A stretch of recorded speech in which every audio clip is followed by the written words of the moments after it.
اعوذ باللہ من الشیطان اللعین الرجیم بسم اللہ الرحمن الرحیم سبحان اللہ والحمد للہ ولا الہ الا اللہ واللہ اکبر بسم اللہ الرحمن الرحیم الرحمن علم القرآن خلق الإنسان علمه البيان الشمس والقمر بحسبان والنجم والشجر يسجدان والسماء رفعها ووضع الميزان ألا تطغوا في الميزان وَأَقِيمُوا الْوَزْنَ بِالْقِسْطِ وَلَا تُخْسِرُوا الْمِيزَانَ وَالْأَرْضَ وَضَعَهَا لِلْأَنَامِ فِيهَا فَاكِهَةٌ وَالنَّخْلُ ذَاتُ الْأَكْمَامِ وَالْحَبُّ ذُو الْعَصْفِ وَالرَّيْحَانُ فَبِأَيِّ آلَاءِ رَبِّكُمَا تُكَذِّبَانِ خَلَقَ الْإِنسَانَ مِنْ صَلْصَالٍ كَالْفَخَّارِ وَخَلَقَ الْجَانَّ مِنْ مَارِجٍ مِنْ نَارٍ فَبِأَيِّ آلَاءِ رَبِّكُمَا تُكَذِّبَانِ رَبُّ الْمَشْرِقَيْنِ وَرَبُّ الْمَغْرِبَيْنِ فَبِأَيِّ آلَاءِ رَبِّكُمَا تُكَذِّبَانِ مَرَجَ الْبَحْرَيْنِ يَلْتَقِيَانِ بَيْنَهُمَا بَرْزَخٌ لَا يَبْغِيَانِ فَبِأَيِّ آلَاءِ رَبِّكُمَا تُكَذِّبَانِ يَخْرُجُ مِنْهُمَا اللُّؤْلُؤُ وَالْمَرْجَانُ فَبِأَيِّ آلَاءِ رَبِّكُمَا تُكَذِّبَانِ وَلَهُ الْجَوَارِ الْمُنْشَآتُ فِي الْبَحْرِ كَالْأَعْلَامِ فَبِأَيِّ آلَاءِ رَبِّكُمَا تُكَذِّبَانِ كُلُّ مَنْ عَلَيْهَا فَانٍ وَيَبْقَى وَجْهُ رَبِّكَ ذُو الْجَلَالِ وَالْإِكْرَامِ فَبِأَيِّ آلَاءِ رَبِّكُمَا تُكَذِّبَانِ يَسْأَلُهُ مَنْ فِي السَّمَاوَاتِ وَالْأَرْضِ كُلَّ يَوْمٍ هُوَ فِي شَأْنٍ فَبِأَيِّ آلَاءِ رَبِّكُمَا تُكَذِّبَانِ سَنَفْرُغُ لَكُمْ أَيُّهَ الثَّقَلَانِ فَبِأَيِّ آلَاءِ رَبِّكُمَا تُكَذِّبَانِ يَا مَعْشَرَ الْجِنِّ وَالْإِنسِ إِنِ اسْتَطَعْتُمْ أَن تَنفُذُوا مِنْ أَقْطَارِ السَّمَاوَاتِ وَالْأَرْضِ فَانفُذُوا لَا تَنفُذُونَ إِلَّا بِسُلْطَانٍ فَبِأَيِّ آلَاءِ رَبِّكُمَا تُكَذِّبَانِ يَرْسُلُ عَلَيْكُمَا شَوَاظٌ مِّن نَّارٍ وَنُحَاسٌ فَلَا تَنتَصِرَانِ فَبِأَيِّ آلَاءِ رَبِّكُمَا تُكَذِّبَانِ فَإِذَا انشَقَّتِ السَّمَاءُ فَكَانَتْ وَرْدَةً كَالدِّهَانِ فَبِأَيِّ آلَاءِ رَبِّكُمَا تُكَذِّبَانِ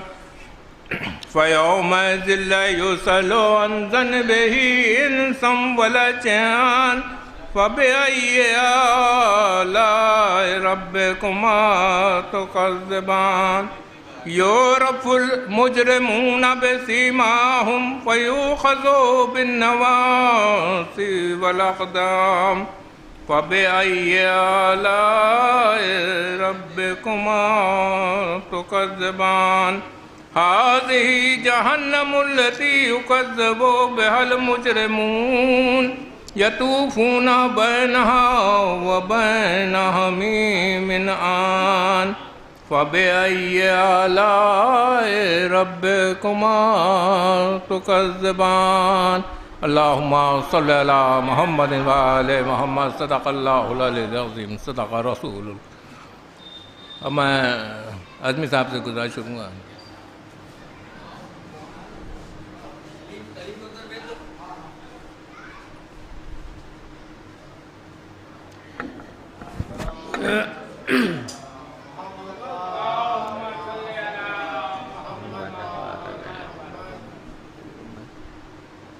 ایک قطع ملاحظہ ہو پہلے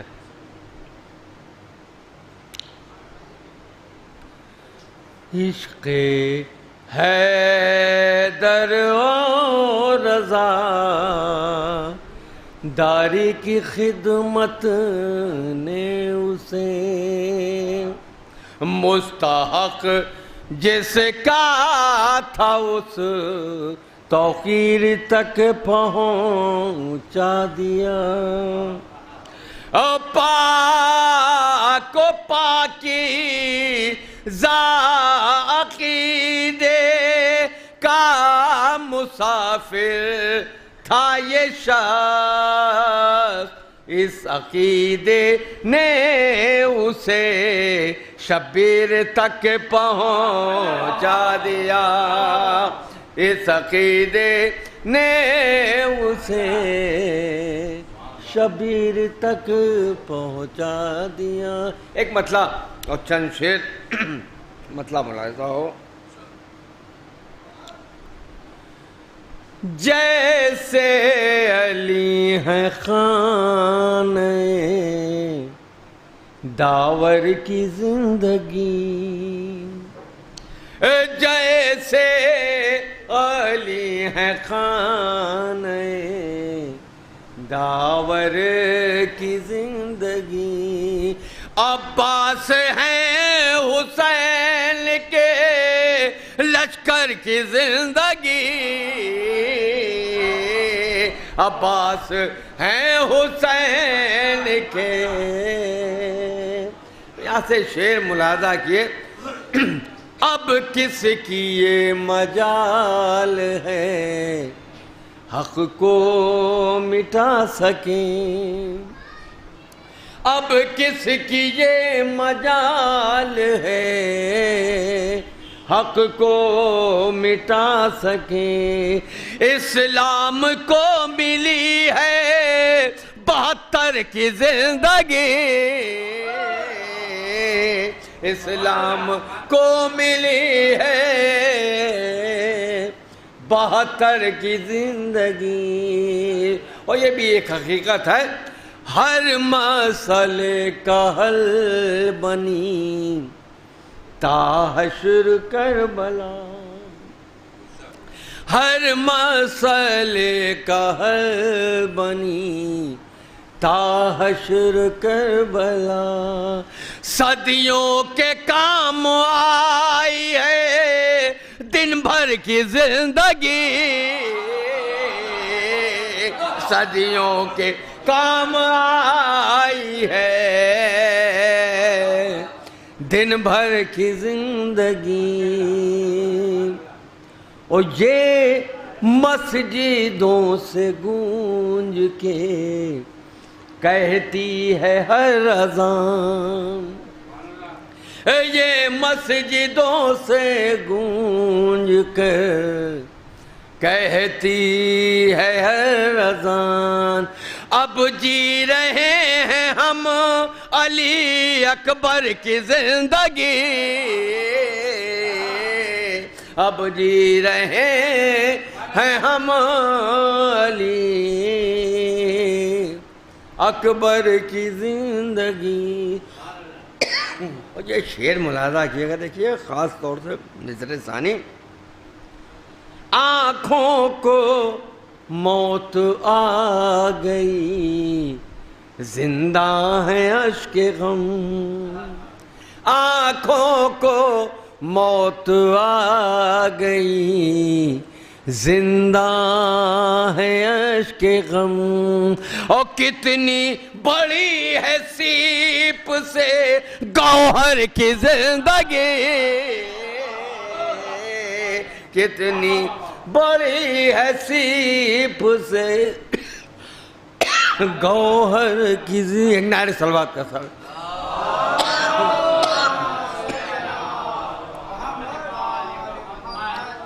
حور آ رہا ہے خیمے شبیر کی طرف، حور آ رہا ہے خیمے شبیر کی طرف، آئینہ ہونے والی ہے پتھر کی زندگی، آئینہ ہونے والی ہے پتھر کی زندگی. اور کل تک کھنڈر تھا آج محل میں بدل گیا. کیسے بدلا، کیوں بدلا، ملاحظہ کیے گا. کل تک کھنڈر تھا آج محل میں بدل گیا، فرش عزا بڑھاتا رہا گھر کی زندگی، فرش عزا بڑھاتا رہا گھر کی زندگی. اور یہ دو شعر لیکن خاص توجہ دونوں شعروں کے لیے.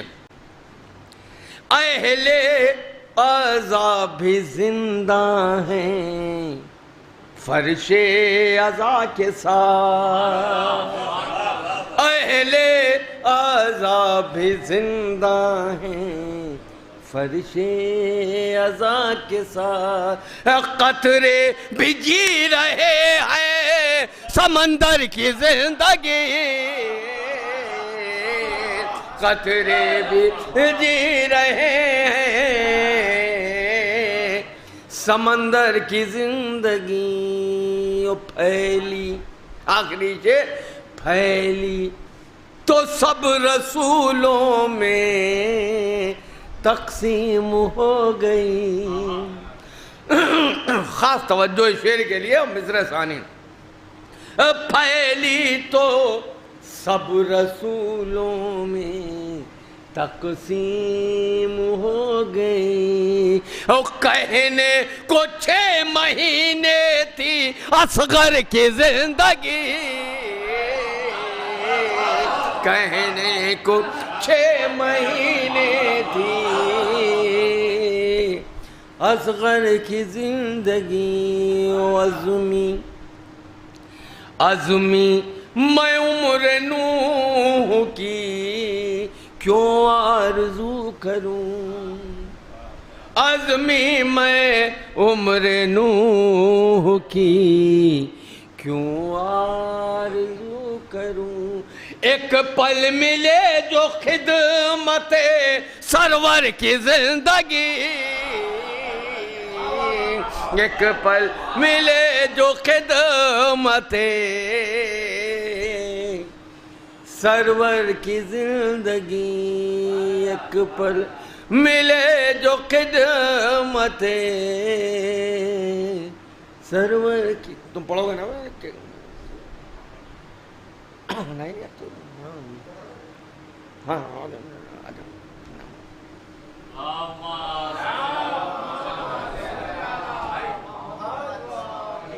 ایک اور صلوات بھیجے عظمت محمد و آل محمد. ملاحظہ ہو ایک مطلع چند اشعار کہ پیش عابد جس نفس دربار آرائی ہوئی، پیش عابد جس نفس دربار آرائی ہوئی. ایک صلوات بھیجے عظمت محمد و آل محمد. بار بھائی نیچے سے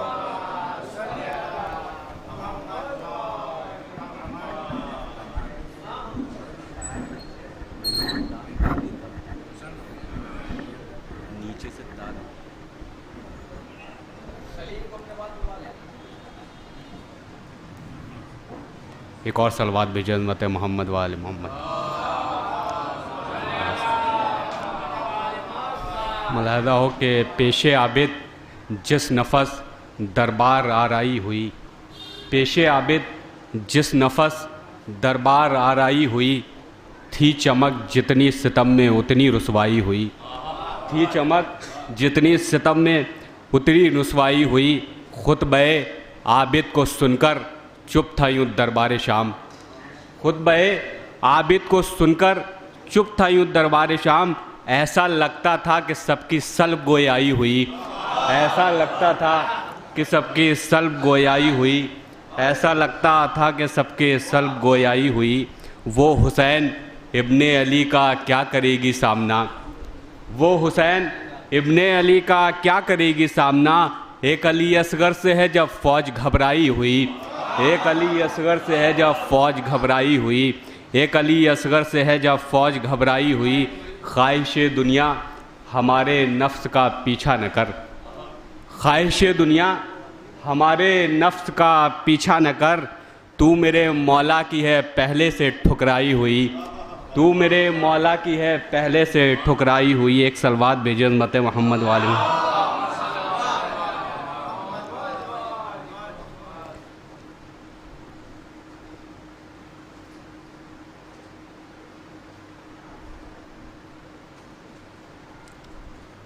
ایک صلوات بھیجیں حضرت محمد وآل محمد۔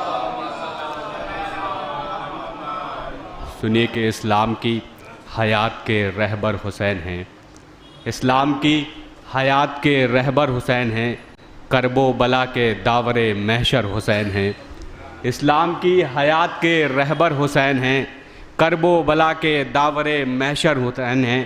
میدان کارزار میں معبود کی قسم، میدان کارزار میں معبود کی قسم، جس رخ سے دیکھ لیجئے حیدر حسین ہیں، دنیا بھلا نہ پائے گی سبط رسول کو، دنیا بھلا نہ پائے گی سبط رسول کو، انسانیت کے قلب کے اندر حسین ہیں، انسانیت کے قلب کے اندر حسین ہیں، دنیا بھلا نہ پائے گی سبط رسول کو، انسانیت کے قلب کے اندر حسین۔ ایک صلوات بھی عظمت والے۔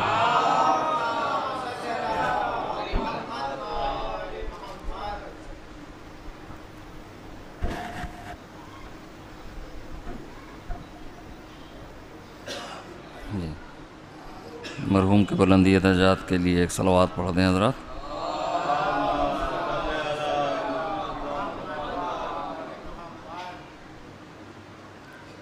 ایک مطلب 2 3 6 ملازہ فرمانا۔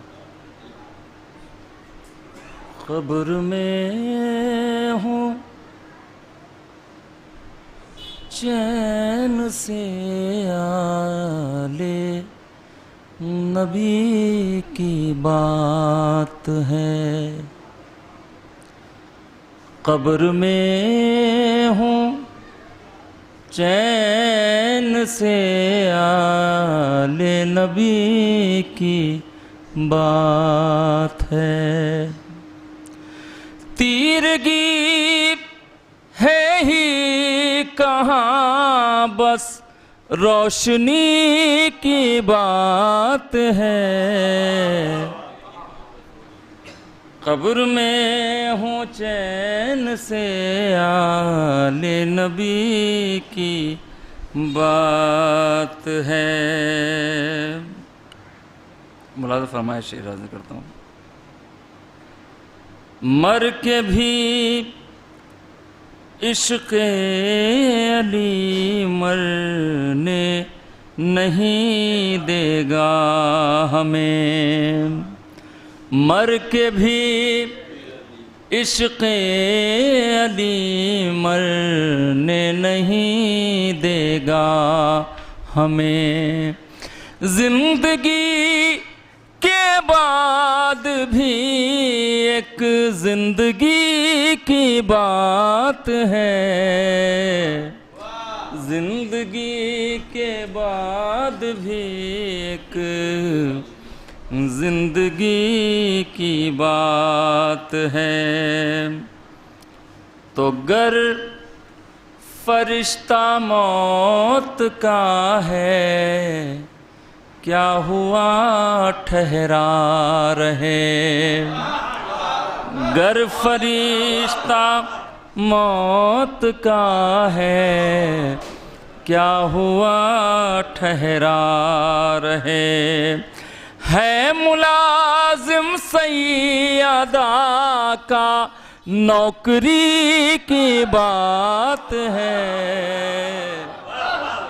ملازم سیدہ کا نوکری کی بات ہے۔ یہاں سے ایک مطلب چند اشعار بی بی زہرا سلام اللہ علیہ کی بارگاہ میں ملاحظہ فرما لیں، مطلب بطور خاص ازار بھائی۔ طہارتوں کا جو ایک مرکز تہے کسا ہے وہ فاطمہ ہے، طہارتوں کا جو ایک مرکز تہے کسا ہے وہ فاطمہ ہے، نبی کے ہوتے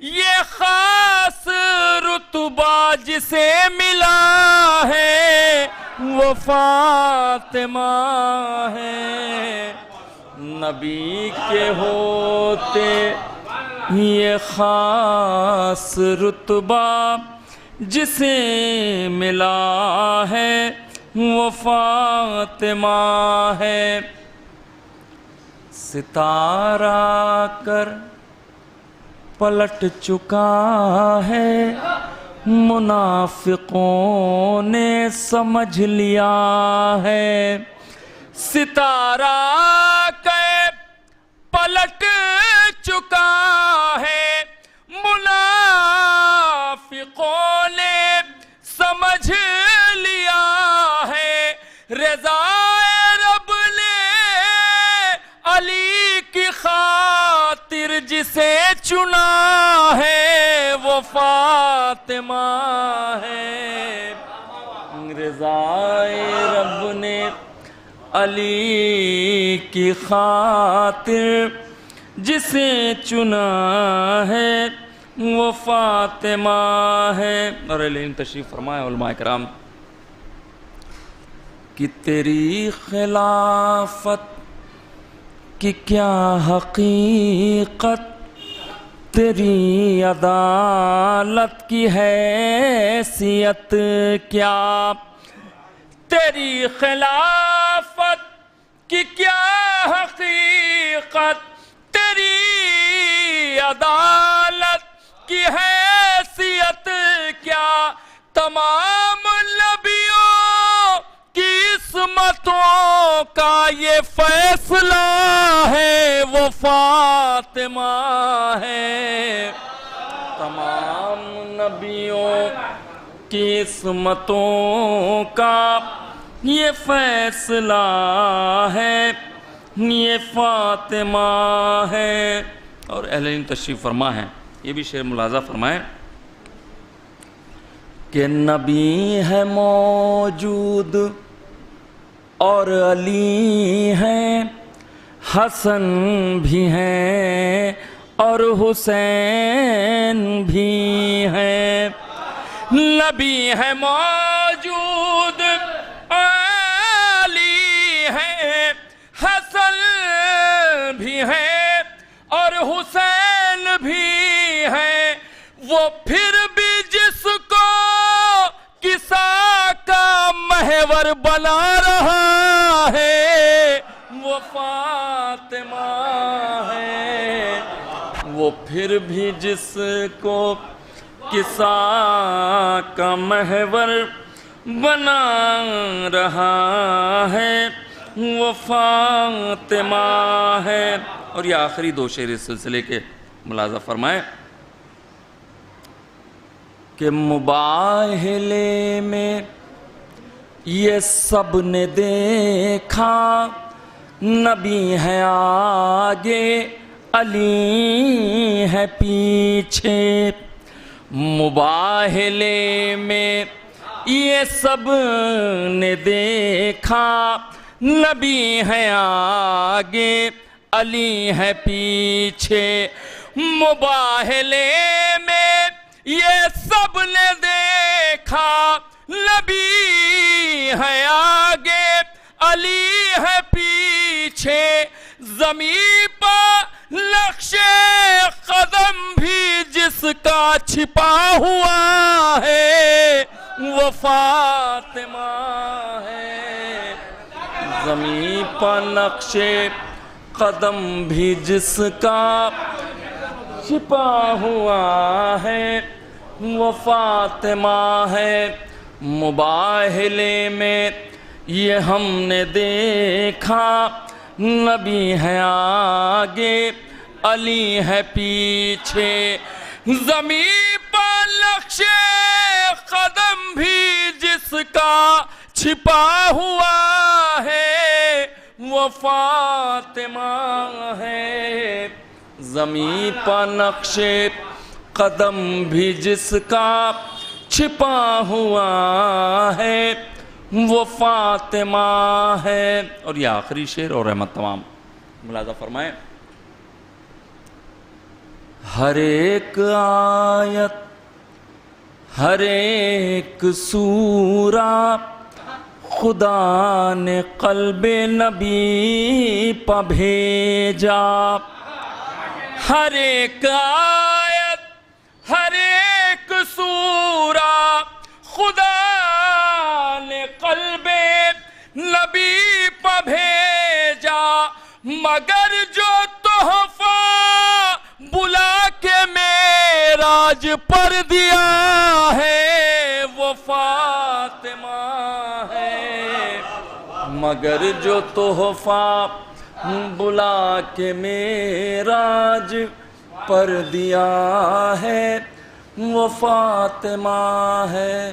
اب میں نہایت عزت و احترام کے ساتھ گزارش کروں گا مولانا وقار سلطان پوری صاحب سے کہ وہ آئیں اور مدح اہل بیت علیہ السلام میں اشعار پیش کرے، ایک باوز بلند نعرہ صلوات۔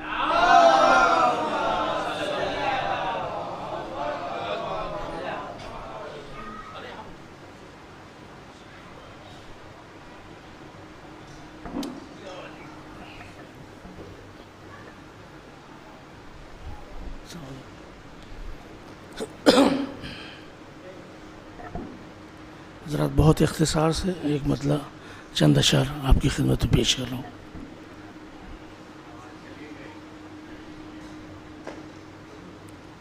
آزمی بھائی چلے گئے کیا؟ سلیم صاحب اچھا، ایک باواز بلند صلوات ارشاد فرمائیں۔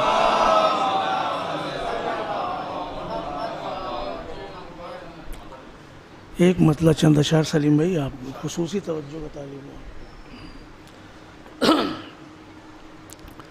جونپور کا ایک مصرع ہوا تھا، مؤذن کربلا کا لہجہ نبی کے لہجے سے مل رہا ہے، تو سلیم بھائی پڑھ رہے تھے تو مجھے یاد آ گیا، وہ اسی طرز میں ملاحظہ فرمائیں ساری صاحب مؤذن کربلا کا لہجہ نبی کے لہجے سے مل رہا ہے، لہجے قافیہ ہے اس میں، مل رہا ہے ردیف اختر صاحب۔ مؤذن کربلا کے دشمن سے جو بھی چپکے سے مل رہا ہے،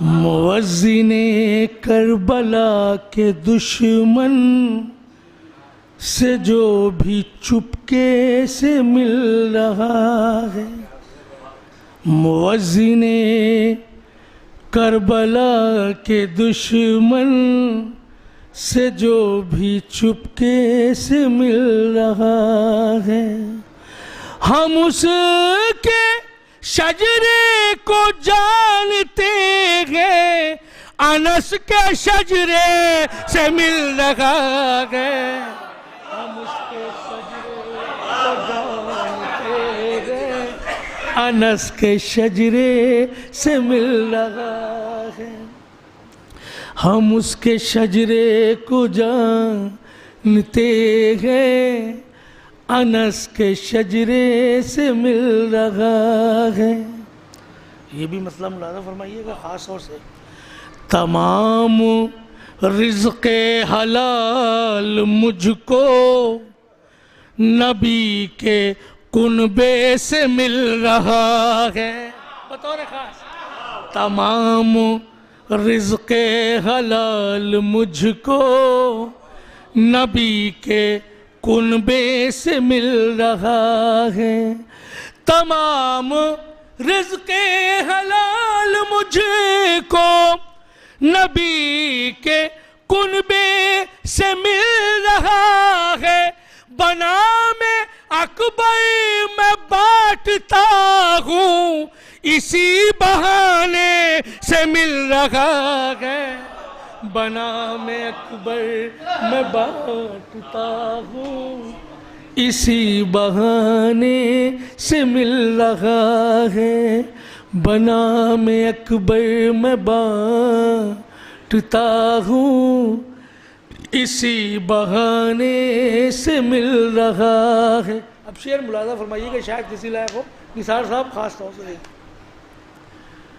تم بنا میں اکبر میں بانٹتا ہوں اسی بہانے سے مل رہا شہزادی کی بارگاہ میں ایک شعر ہے ملاحظہ فرمائیے کہ شاید کسی لائق ہو سکوت طاری ہے کوفیوں پر چراغ حاوی ہے آندھیوں پر بطور خاص سکوت طاری ہے کوفیوں پر چراغ حاوی ہے آندھیوں پر سکوت طاری ہے کوفیوں پر چراغ حاوی ہے آندھیوں پر یہ کون گویا ہے جس کا لہجہ علی کے لہجے سے مل رہا ہے یہ کون گویا ہے جس کا لہجہ علی کے لہجے سے مل رہا ہے قبلہ آ گئے ہیں جی آئیے قبلہ آئیے صلوات پڑھے محمد و آل محمد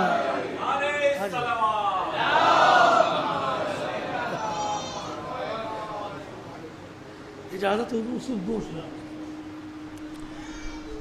یہ کون گویا ہے جس کا لہجہ علی کے لہجے سے مل رہا ہے تمام زائرین ہمارے سامنے ہیں اس وقت اور وہ قافلہ سالار بھی ہیں جناب عقیل صاحب جو زائرین کو لے جاتے ہیں میں ایک شعر پیش کر رہا ہوں زائرین کے حوالے سے بطور خاص شاید کسی لائق ہو دیکھیے گا یہ کون گویا ہے جس کا لہجہ علی کے لہجے سے مل رہا شعر مولانا فرمائیے گا زیارت کربلا سے پلٹے تو معجزہ یہ ہوا ہے پہلے زیارت کربلا سے پلٹے تو معجزہ یہ ہوا ہے پہلے ہمارا دشمن ہی ہم سے آ کر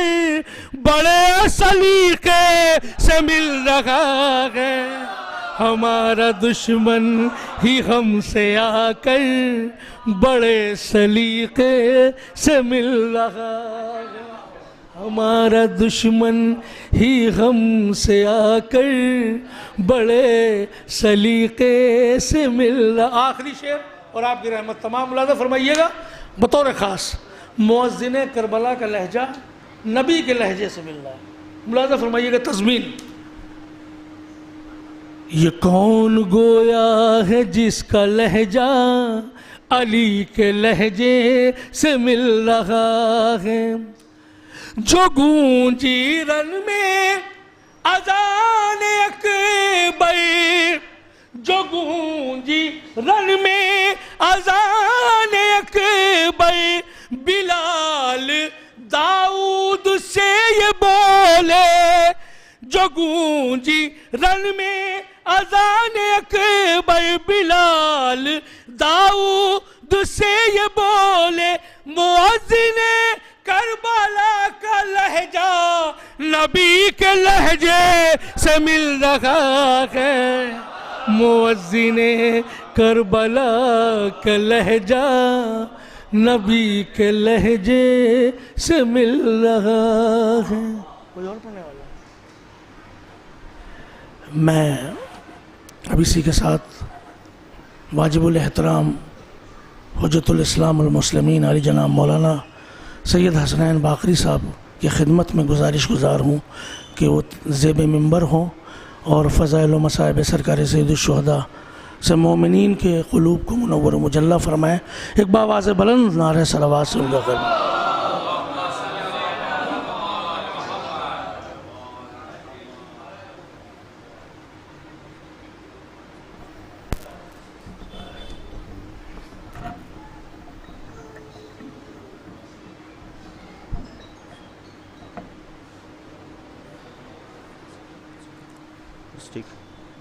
فاتحہ۔ بسم اللہ الرحمن الرحیم، الحمد للہ رب العالمین، الرحمن الرحیم، مالک یوم الدین، اهدنا الصراط المستقیم، صراط الذین انعمت علیہم غیر المغضوب علیہم۔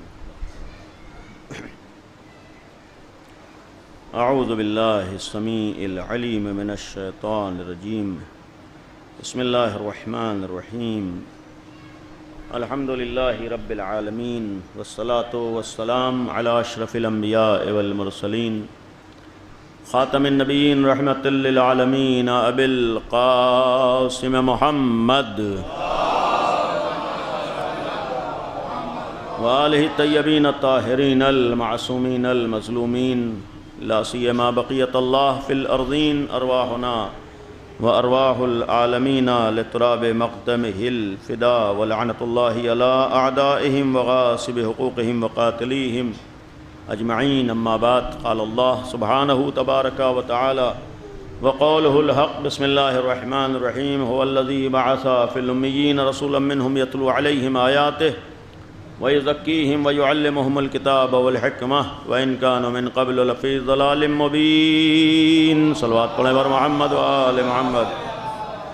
گزارش ہے ایک دفعہ سورہ حمد اور 3 دفعہ سورہ قل هو اللہ کی تلاوت فرما کر مرحوم شکیل اختر رضوی ابن مرحوم محمد ذکی صاحب مرحوم کی روح کو ایصال فرما دیں۔ صلی اللہ علیہ محمد و آل محمد۔ بسم اللہ الرحمن الرحیم، الحمد للہ رب العالمین، الرحمن الرحیم، مالک یوم الدین، ایاک نعبد و ایاک نستعین، اہدنا الصراط المستقیم، صراط الذین انعمت علیہم غیر المغضوب علیہم ولا الضالین۔ بسم اللہ الرحمن الرحیم، قل هو اللہ احد اللہ الصمد، لم یلد ولم یولد ولم یکن لہ کفوا احد۔ بسم اللہ الرحمن الرحیم، قل هو اللہ احد اللہ الصمد، لم یلد ولم یولد ولم یکن لہ کفوا احد۔ بسم اللہ الرحمن الرحیم، قل هو اللہ احد اللہ الصمد، لم یلد ولم یولد ولم یکن لہ کفوا احد۔ کذالک اللہ ربی، صدق اللہ العلی العظیم۔ صلوات پڑھیں بر محمد و آل محمد۔ ابتدا میں علماء سے تشریف لیں آگے، بسم اللہ، آپ بھی آئیے، بسم اللہ، بسم اللہ، بالخصوص آئیے آپ، بسم اللہ مولانا۔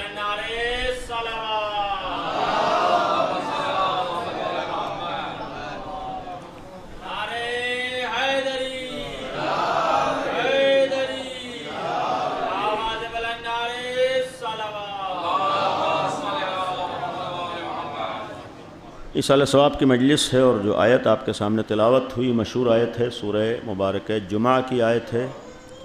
اس میں 2 موضوعات کو بیان کیا گیا ہے، ایک تعلیم، دوسرے تربیت۔ اسی موضوع سے گفتگو ہے، تعلیم اور تربیت، اور قابل قدر ہیں اور قابل تقدیر ہیں ایسے مواقع اور ایسے لوگ جو ٹائم کا پابندی کر لے جائیں۔ چونکہ مجھے وقت کا جو انہوں نے ٹائم دیا تھا 8:20، خود ہماری طرف سے تاخیر ہوئی، اس کے لیے معذرت ہے۔ اور یہ ایک اچھی چیز ہے کہ ہمارے یہاں اگر اپنی مجالس میں ٹائم اور وقت کا خیال ہو جائے تو اس میں سب کے لیے آسانیاں ہیں، سب کے لیے سہولتیں ہیں۔ اس موضوع پر تعلیم کے سلسلے میں، تربیت کے سلسلے میں اس سے پہلے بھی بعض مجالس میں گفتگو ہوئی ہے، اور اسی سلسلے کو آگے بڑھاتے ہوئے چونکہ ایک مرد مومن کے اصالہ ثواب کی مجلس ہے، آج کے زمانے کی ایک ضرورت، یہ دو پہلو ہمارے لیے توجہ کے لائق ہیں، ایک تعلیم کا پہلو، ایک دوسرا تربیت کا پہلو۔ اور خصوصیت سے ہم لوگوں کا جو دین ہے، ہمارا مذہب ہے، ہمارا اسلام ہے اور ہماری شریعت ہے، یہاں یہی دونوں خوبیاں سامنے آئی ہیں، دونوں چیزیں سامنے رہی ہیں، اور پیغام کے طور پر بھی اسلام نے تعلیم و تربیت کو اہمیت دی ہے اور پیغام دیا ہے، اور ساتھ ہی ساتھ پیغام سے بڑھ کر عملی طور پر تعلیم کے نمونے بھی ہمارے سامنے پیش کیے ہیں، تربیت کے نمونے بھی ہمارے سامنے پیش کیے ہیں۔ اب ان دونوں پہلوؤں پر اگر توجہ دیجیے تو پوری تاریخ میں اہل بیت کا گھرانہ وہ گھرانہ ہے جن کے سلسلے میں تعلیم کے بارے میں بھی کوئی ذرہ برابر یہ نہ کہہ سکا کہ تعلیم میں کسی سے پیچھے ہیں، اور نہ تربیت کے سلسلے میں کوئی ذرہ برابر یہ کہہ سکا کہ ان کے گھرانے میں تربیت میں کسی طرح کی کمی ہے۔ مخالفتیں تھیں، دشمنی تھی، مخالف تھے لوگ، قتل کے درپے تھے، ساری چیزیں تھیں، لیکن ان تمام مخالفتوں کے باوجود ہر مخالف یہ کہتا تھا کہ ہاں اگر علم ہے تو اسی گھرانے میں ہے اور تربیت ہے تو اسی گھرانے میں۔ یعنی کسی چیز کا اعتراف دشمن سے لے لینا یہ آسان نہیں ہوتا ہے، یہ انسان کی کمال کی دلیل ہوتی ہے کہ اس کی اچھائیوں کا اعتراف اور اقرار دشمن کر رہا ہو۔ اہل بیت کا ایک کمال بلکہ ایک امتیاز تمام مخالفین اور تمام دنیا کے مقابلے میں یہ تھا کہ ان کی تعریف اور ان کی اچھائیوں کا اقرار و اعتراف صرف اپنوں نے نہیں کیا ہے بلکہ وقت پڑنے کے اوپر ہر دشمن نے کیا ہے۔ یہی علم کی بات ہے، چاہے بڑے سے بڑا مخالف ہو، بڑے سے بڑا دشمن ہو، اس نے یہ کہا ہے کہ ہاں اس گھرانے سے زیادہ علم کسی کے پاس نہیں ہے۔ بڑے سے بڑا مخالف ہو، کردار کے سلسلے میں اس نے کہا ہے کہ ہاں صاحب کردار ہے تو یہی گھرانہ ہے۔ اور اسی لیے اگر یہی دو پہلو نگاہوں میں رہیں اور اہل بیت کا یہ کردار نگاہوں میں رہے کہ ایک طرف تعلیم دوسری طرف تربیت، تو پھر انسان عزت کے ساتھ زندگی گزارتا ہے، انسان وقار کے ساتھ آگے بڑھتا ہے، انسان اپنے کو ذلت سے بچا سکتا ہے، اپنے کو رسوائی سے بچا سکتا ہے۔ لیکن اگر تعلیم و تربیت نہ ہو، پوری دنیا بھی قدموں پہ ہو، تو پھر انسان کو ذلت کی زندگی گزارنا پڑتی ہے، انسان کو ذلیل و رسوا ہونا پڑتا ہے۔ لوگوں کو یہ بھول ہوتی ہے کہ مال ہوگا تو عزت ملے گی، مال سے عزت نہیں ملتی ہے، حکومتوں سے عزت نہیں ملتی ہے، دولت سے عزت نہیں ملتی ہے۔ اس سے قبل کی مجالس میں بھی عرض کیا ہے کہ اگر مال و دولت و حکومت و اقتدار سے عزت مل رہی ہوتی تو پھر آج کم از کم یہ عرب حکمراں عزت کی طرف جا رہے ہوتے، ذلیل و رسوا نہ ہو رہے ہوتے، اس لیے کہ ان کے پاس حکومت میں بھی کمی نہیں ہے، اقتدار میں بھی کمی نہیں ہے، مال و دولت بھی اللہ نے بے حساب انہیں عطا کر دیا ہے۔ لیکن اس وقت دنیا میں اگر کوئی ذلیل ترین قوم ہے تو یہی عرب قوم ہے اور عرب حکمراں ہیں۔ اس وقت جو دنیا میں سب سے زیادہ ذلیل ہو رہے ہیں یہی عرب حکمراں ذلیل ہو رہے ہیں۔ سب سے زیادہ اگر کسی کو ذلت کا شکار ہونا پڑ رہا ہے یہی عرب حکمرانوں کو ذلت کا شکار ہونا پڑ رہا ہے۔ لاکھ اپنی زبان سے اپنے کو حافظ حرمین کہتے رہیں، لاکھ توحید کا پرچم بلند کرنے کے دعوے دار رہیں، چاہے لاکھ اپنے ذہنوں میں اسلامی رہبریت کا خواب دیکھ رہے ہوں، لیکن اس وقت اس دور میں جتنا اس قوم نے ذلت کا مظاہرہ کیا ہے، آج اس دنیا میں کوئی قوم اتنا ذلت کا مظاہرہ نہیں کر رہی ہے، کوئی حاکم اتنا ذلیل نہیں ہو رہا ہے جتنا یہ عرب حکمراں ذلیل ہو رہے ہیں۔ اس لیے کہ زبان پر تو لا الہ الا اللہ ہے، ہر جگہ بدعت کے فتوے ہیں، ہر ایک کے اوپر شرک کا الزام ہے، ہر ایک کے اوپر کفر کا الزام ہے، لیکن یہی کفر کا الزام لگانے والے سب سے زیادہ اگر کسی کے ہاتھ چوم رہے ہیں دنیا کے ظالم ہیں۔ یعنی یہی کفر کا الزام لگانے والے کسی کے ہاتھوں کا بوسہ دے رہے ہیں کہ یہ دنیا کے دہشت گرد ہیں۔ یعنی آج آپ نے ان دنوں میں ان بعض ملکوں کا مشاہدہ کیا ہے کہ جس وقت دنیا کا سب سے بڑا ظالم ان کے ملک میں آیا ہے تو یہ ہاتھ چومنے پر مجبور ہوئے ہیں، اس کے آگے سر جھکانے پر مجبور ہوئے ہیں، اور اس سے بڑھ کر ذلت و گمراہی اور ذلیل ہو جانے کا نمونہ کیا ہو سکتا ہے کہ صرف خود ہی غلامی نہیں کی ہے بلکہ اپنے ناموس کا بھی انہیں خیال نہیں ہوا ہے۔ جو اپنے ناموس کا پاس و لحاظ نہ کر سکے، جو اپنے ناموس کا خیال نہ کر سکے، لاکھ تم مکے اور حرم کے، مکے اور مدینے کی حافظیت کا دعویٰ کرنے والے ہو، اگر تمہارے ہاں ناموس کی عزت کا خیال نہ ہو پائے تو ایسا نہ دین تمہارے پاس ہو سکتا ہے، نہ ایسی شریعت تمہارے پاس ہو سکتی ہے۔ اور یہ بھی اس بات کی دلیل ہے کہ لاکھ قدموں میں دولت ہو لیکن دولت سے عزت نہیں ملتی ہے، لاکھ حکومت و اقتدار آ جائے، حکومت و اقتدار سے عزت نہیں ملتی ہے۔ ہاں اگر عزت ملتی ہے تو انسان کو علم سے عزت ملتی ہے. یعنی انہی عرب حکمرانوں نے اگر عیاشی کے اوپر پیسہ خرچہ کرنے کے بجائے اپنی قوم کی تعلیم کے اوپر خرچ کیا ہوتا تو آج انہیں یہ ذلت کا دن دیکھنا نہ پڑتا. یہی مال و دولت اگر انہوں نے عیاشیوں میں اڑانے کے بجائے تھوڑا بہت قوم کو علمی میدانوں میں بھی آگے بڑھنے کا حوصلہ دیا ہوتا تو آج یہ قدم قدم پر ذلیل نہ ہو رہے ہوتے. اور یہ ہمارے اور آپ کے لیے درس ہے کہ اگر عزت حاصل کرنا ہے تو مال حاصل کر کے عزت ملنے والی نہیں ہے. اگر عزت حاصل کرنا ہے تو حکومت و اقتدار مل کر عزت ملنے والی نہیں ہے. آج اگر ہمیں بھی عزت ملے گی تو علم حاصل کر کے ملے گی. جتنا ہم علمی میدانوں میں آگے بڑھیں گے اتنا ہی ہمیں عزت ملے گی. جتنا تعلیمی میدانوں میں آگے بڑھیں گے اتنا ہی ہمارا وقار سے سر بلند ہوگا. لہذا اگر ہم شیعہ قوم ہیں اور اللہ نے ولایت آل محمد کے صدقے میں ہمیں سربلندی عطا کی ہے, اگر ولایت اہل بیت کے صدقے میں اللہ نے عزت نفس عطا کیا ہے, عزت نفس کے معنی یہ ہے کہ اس نفس کو ہم نے علی ابن ابی طالب کے حوالے کر دیا ہے. اور علی ابن ابی طالب کا نام ہی علی اس لیے تھا کہ تم نے بلند ذات کے صدقے میں اس ذات کی بارگاہ میں اپنے دل کو حوالے کیا ہے, اپنے نفس کو حوالے کیا ہے. تو جس ذات علی کے حوالے نفس ہو جاتا ہے وہ نفس نہ تو کسی کے آگے بکا کرتا ہے نہ کسی کے آگے ذلیل ہوا کرتا ہے. اور یہ عزت نفس اسی وقت باقی رہے گی جب ہم علمی میدانوں میں آگے بڑھیں, ہم تعلیمی میدانوں میں آگے بڑھیں. کوشش کریں, میں نے مسلسل گزارش کے طور پر عرض کیا ہے کہ ہم یہ مشن بنا لیں کہ ہمیں پڑھنا ہے, ہم یہ مشن بنا لیں کہ ہمیں محنت کرنا ہے. اور یہاں پر بھی یہ بات عرض کروں گا جوانوں کے لیے, بچوں کے لیے, کہ لوگ سوچتے ہیں تعصب ہو رہا ہے. ابھی گزشتہ دنوں کے واقعات سامنے ہیں, ان کو نگاہوں میں رکھ کر لاکھ کسی مذہب کو شکست دینے اور اسے ذلیل کرنے اور اسے نظر انداز کرنے اور اسے نقصان پہنچانے کی کوششیں ہوں, لیکن اتنا تو ثابت ہو ہی گیا کہ جب صلاحیت ہوتی ہے تو اس مذہب کو ٹارگٹ کرنے کے باوجود اسی مذہب کے انسان کو سامنے لانے پر دنیا مجبور ہوتی ہے. یہ کسی مشن کا لیڈر کسی خاص مذہب والے کو بنا دینا یہ معمولی بات نہیں ہے. اگر اس مقابلے میں صلاحیت نہ ہوتی تو آج کوئی مسلمان سامنے نہ آ رہا ہوتا. یہ آنا اس بات کی دلیل ہے کہ جب خود آدمی کے اندر کمال اور صلاحیت ہوتی ہے تو دشمنی کے باوجود دشمن اس سے فائدہ اٹھانے پر مجبور ہو جاتا ہے. تو یہ بہانہ کرنے سے کام نہیں چل سکتا ہے کہ آج ہم سے کون نوکری پہ رکھے گا اور کون ہمیں جاب دے گا اور کہاں ہمیں موقع ملنے والا ہے. سب سے پہلے یہی ذہن سے نکالنا ہے کہ ہمیں نوکر بننے کے لیے تعلیم حاصل نہیں کرنا ہے, بلکہ اس لیے تعلیم حاصل کرنا ہے کہ ہمیں نوکری سے نجات مل جائے. اس لیے کہ غلام بننے کے لیے پڑھا نہیں جاتا ہے بلکہ غلامی سے نجات کے لیے پڑھا جاتا ہے. ذہنیت کو بدلنا ہوگا کہ ہم اس لیے علم حاصل کریں کہ ہمیں غلامی سے نجات مل جائے, اس لیے علم حاصل کریں کہ ہمیں نوکری سے نجات مل جائے. یعنی اس لیے نہ پڑھیں کہ کوئی ہمیں نوکر رکھ رہے, اس لیے پڑھیں اور اتنا پڑھیں کہ ہمیں لوگوں کو نوکر رکھنے کا موقع ملے. اسی ملک کے اندر ایسے بھی تو پڑھنے والے ہیں, ایسے بھی تو افراد ہیں جو دوسروں کو غلام بناتے ہیں. تو ہم اس حد تک کیوں سوچتے ہیں کہ ہم کسی کی غلامی کر لیں؟ امیر المومنین کے پاس علم اس لیے نہیں تھا کسی کی غلامی کر لیں. تاریخ گواہ ہے کہ 11 اماموں کے سیرت یہی علم تھا جس نے ہر حاکم کو سر جھکانے پر مجبور کیا ہے, ہر صاحب اقتدار کو سر جھکانے پر مجبور کیا ہے. اور یہ علی ابن ابی طالب نہیں بلکہ 11 اماموں نے ہمارے سامنے سیرت پیش کر دی کہ اگر تمہارے پاس بھی علم ہوگا تو تمہیں در در نہیں بھٹکنا پڑے گا بلکہ دنیا کا ہر حاکم تمہارے آگے سر جھکانے پر مجبور ہوگا.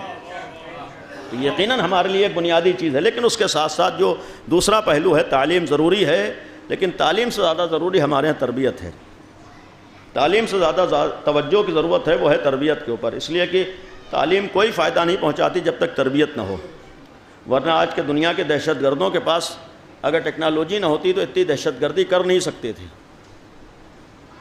آج یہ دنیا کے ظالموں کے پاس اور استعماری طاقتوں کے پاس اگر علم نہ ہوتا تو دنیا میں یہ فتنہ و فساد پھیلا نہیں سکتے تھے. اس کے معنی یہ ہے کہ صرف تعلیم سے فائدہ نہیں ہوتا ہے, صرف علم سے فائدہ نہیں ہوتا ہے, علم ہی مصیبت بن جاتا ہے. لہذا ہمارے ہاں تربیت کی اسی لیے تاکید ہے کہ جب تربیت کے ساتھ تعلیم ہوگی تو یہی تعلیم فائدہ پہنچائے گی. لیکن اگر بغیر تربیت کے تعلیم ہوگی تو پھر ہرگز تعلیم فائدہ نہیں پہنچاتی ہے. اسی بغیر تربیت کے تعلیم کا نتیجہ ہے کہ تعلیم انسانیت کی بھلائی کے لیے ہوتی ہے, تعلیم انسانیت کی خدمت کے لیے ہوتی ہے, تعلیم دوسروں کے کام آنے کے لیے ہوتی ہے. تعلیم اس لیے ہوتی ہے کہ ہمارے علم کا فائدہ دوسروں تک پہنچ جائے. لیکن جب بغیر تربیت کے تعلیم ہوتی ہے تو اسی تعلیم کو لوگ انکم کا ذریعہ بنا لیتے ہیں. اگر بغیر تربیت کے تعلیم ہوتی ہے تو اسی تعلیم سے لوگوں کا خون بہانے پہ تیار ہو جاتے ہیں. جہاں بغیر تربیت کے تعلیم ہوتی ہے تو آدمی کرسی پر بیٹھ کے سوچتا ہے کہ ہمارے لیے انکم کے ذرائع فراہم ہو گئے، اس لیے کہ اتنا یقین رہے علم لوگوں کی جیب خالی کرنے کے لیے نہیں ہوتا ہے، بلکہ علم لوگوں کو فائدہ پہنچانے کے لیے ہوتا ہے۔ یاد رہے وہی علم لوگوں کو فائدہ پہنچانے کے ذریعہ بن سکتا ہے جو تربیت کے ساتھ حاصل ہوتا ہے۔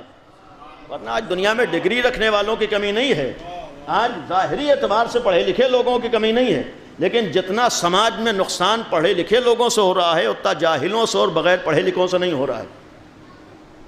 آج بیماریاں بھی اگر بڑھ رہی ہیں تو انہیں پڑھے لکھے لوگوں کی وجہ سے بڑھ رہی ہیں۔ اگر اتنا ٹیکنالوجی نے ترقی نہ کی ہوتی تو پھر میڈیکل سائنس بھی اگر آگے نہ بڑھی ہوتی تو بہت سی بیماریاں وجود میں نہیں آ سکتی تھیں۔ بھائی ہمارے سامنے بہت سے افراد موجود ہیں آج، اگر ڈاکٹر آگے بڑھتا ہے تو وہ علاج اس لیے نہیں کرتا ہے کہ سامنے والا صحیح ہو جائے، وہ علاج اس لیے کرتا ہے کہ ایک مرض صحیح ہو 10 مرض اس کے اندر پیدا ہوں۔ ہوتا نہیں ہوتا ہے کہ اگر مریض آ گیا ہے تو جب تک یہ زندہ رہے ہمارے دروازے سے جانے نہ پائے، یہ اس وقت ہوتا ہے کہ جب بغیر تربیت کے تعلیم ہوتی ہے۔ لیکن اگر تربیت کے ساتھ تعلیم ہوگی تو کبھی انسان دوسرے کی جیب خالی کرنے کی فکر نہیں کرے گا۔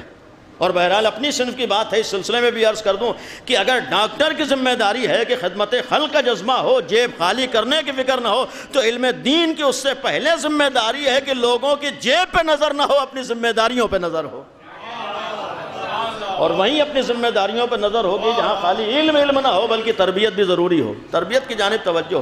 اسی لیے قرآن نے جو میں نے آپ کے سامنے آیت پیش کی ہے، قرآن نے صرف تعلیم کی بات نہیں کی ہے، قرآن نے صرف علم کی بات نہیں کی ہے، بلکہ قرآن نے پہلے تربیت کی بات کی ہے پھر تعلیم کی بات کی ہے۔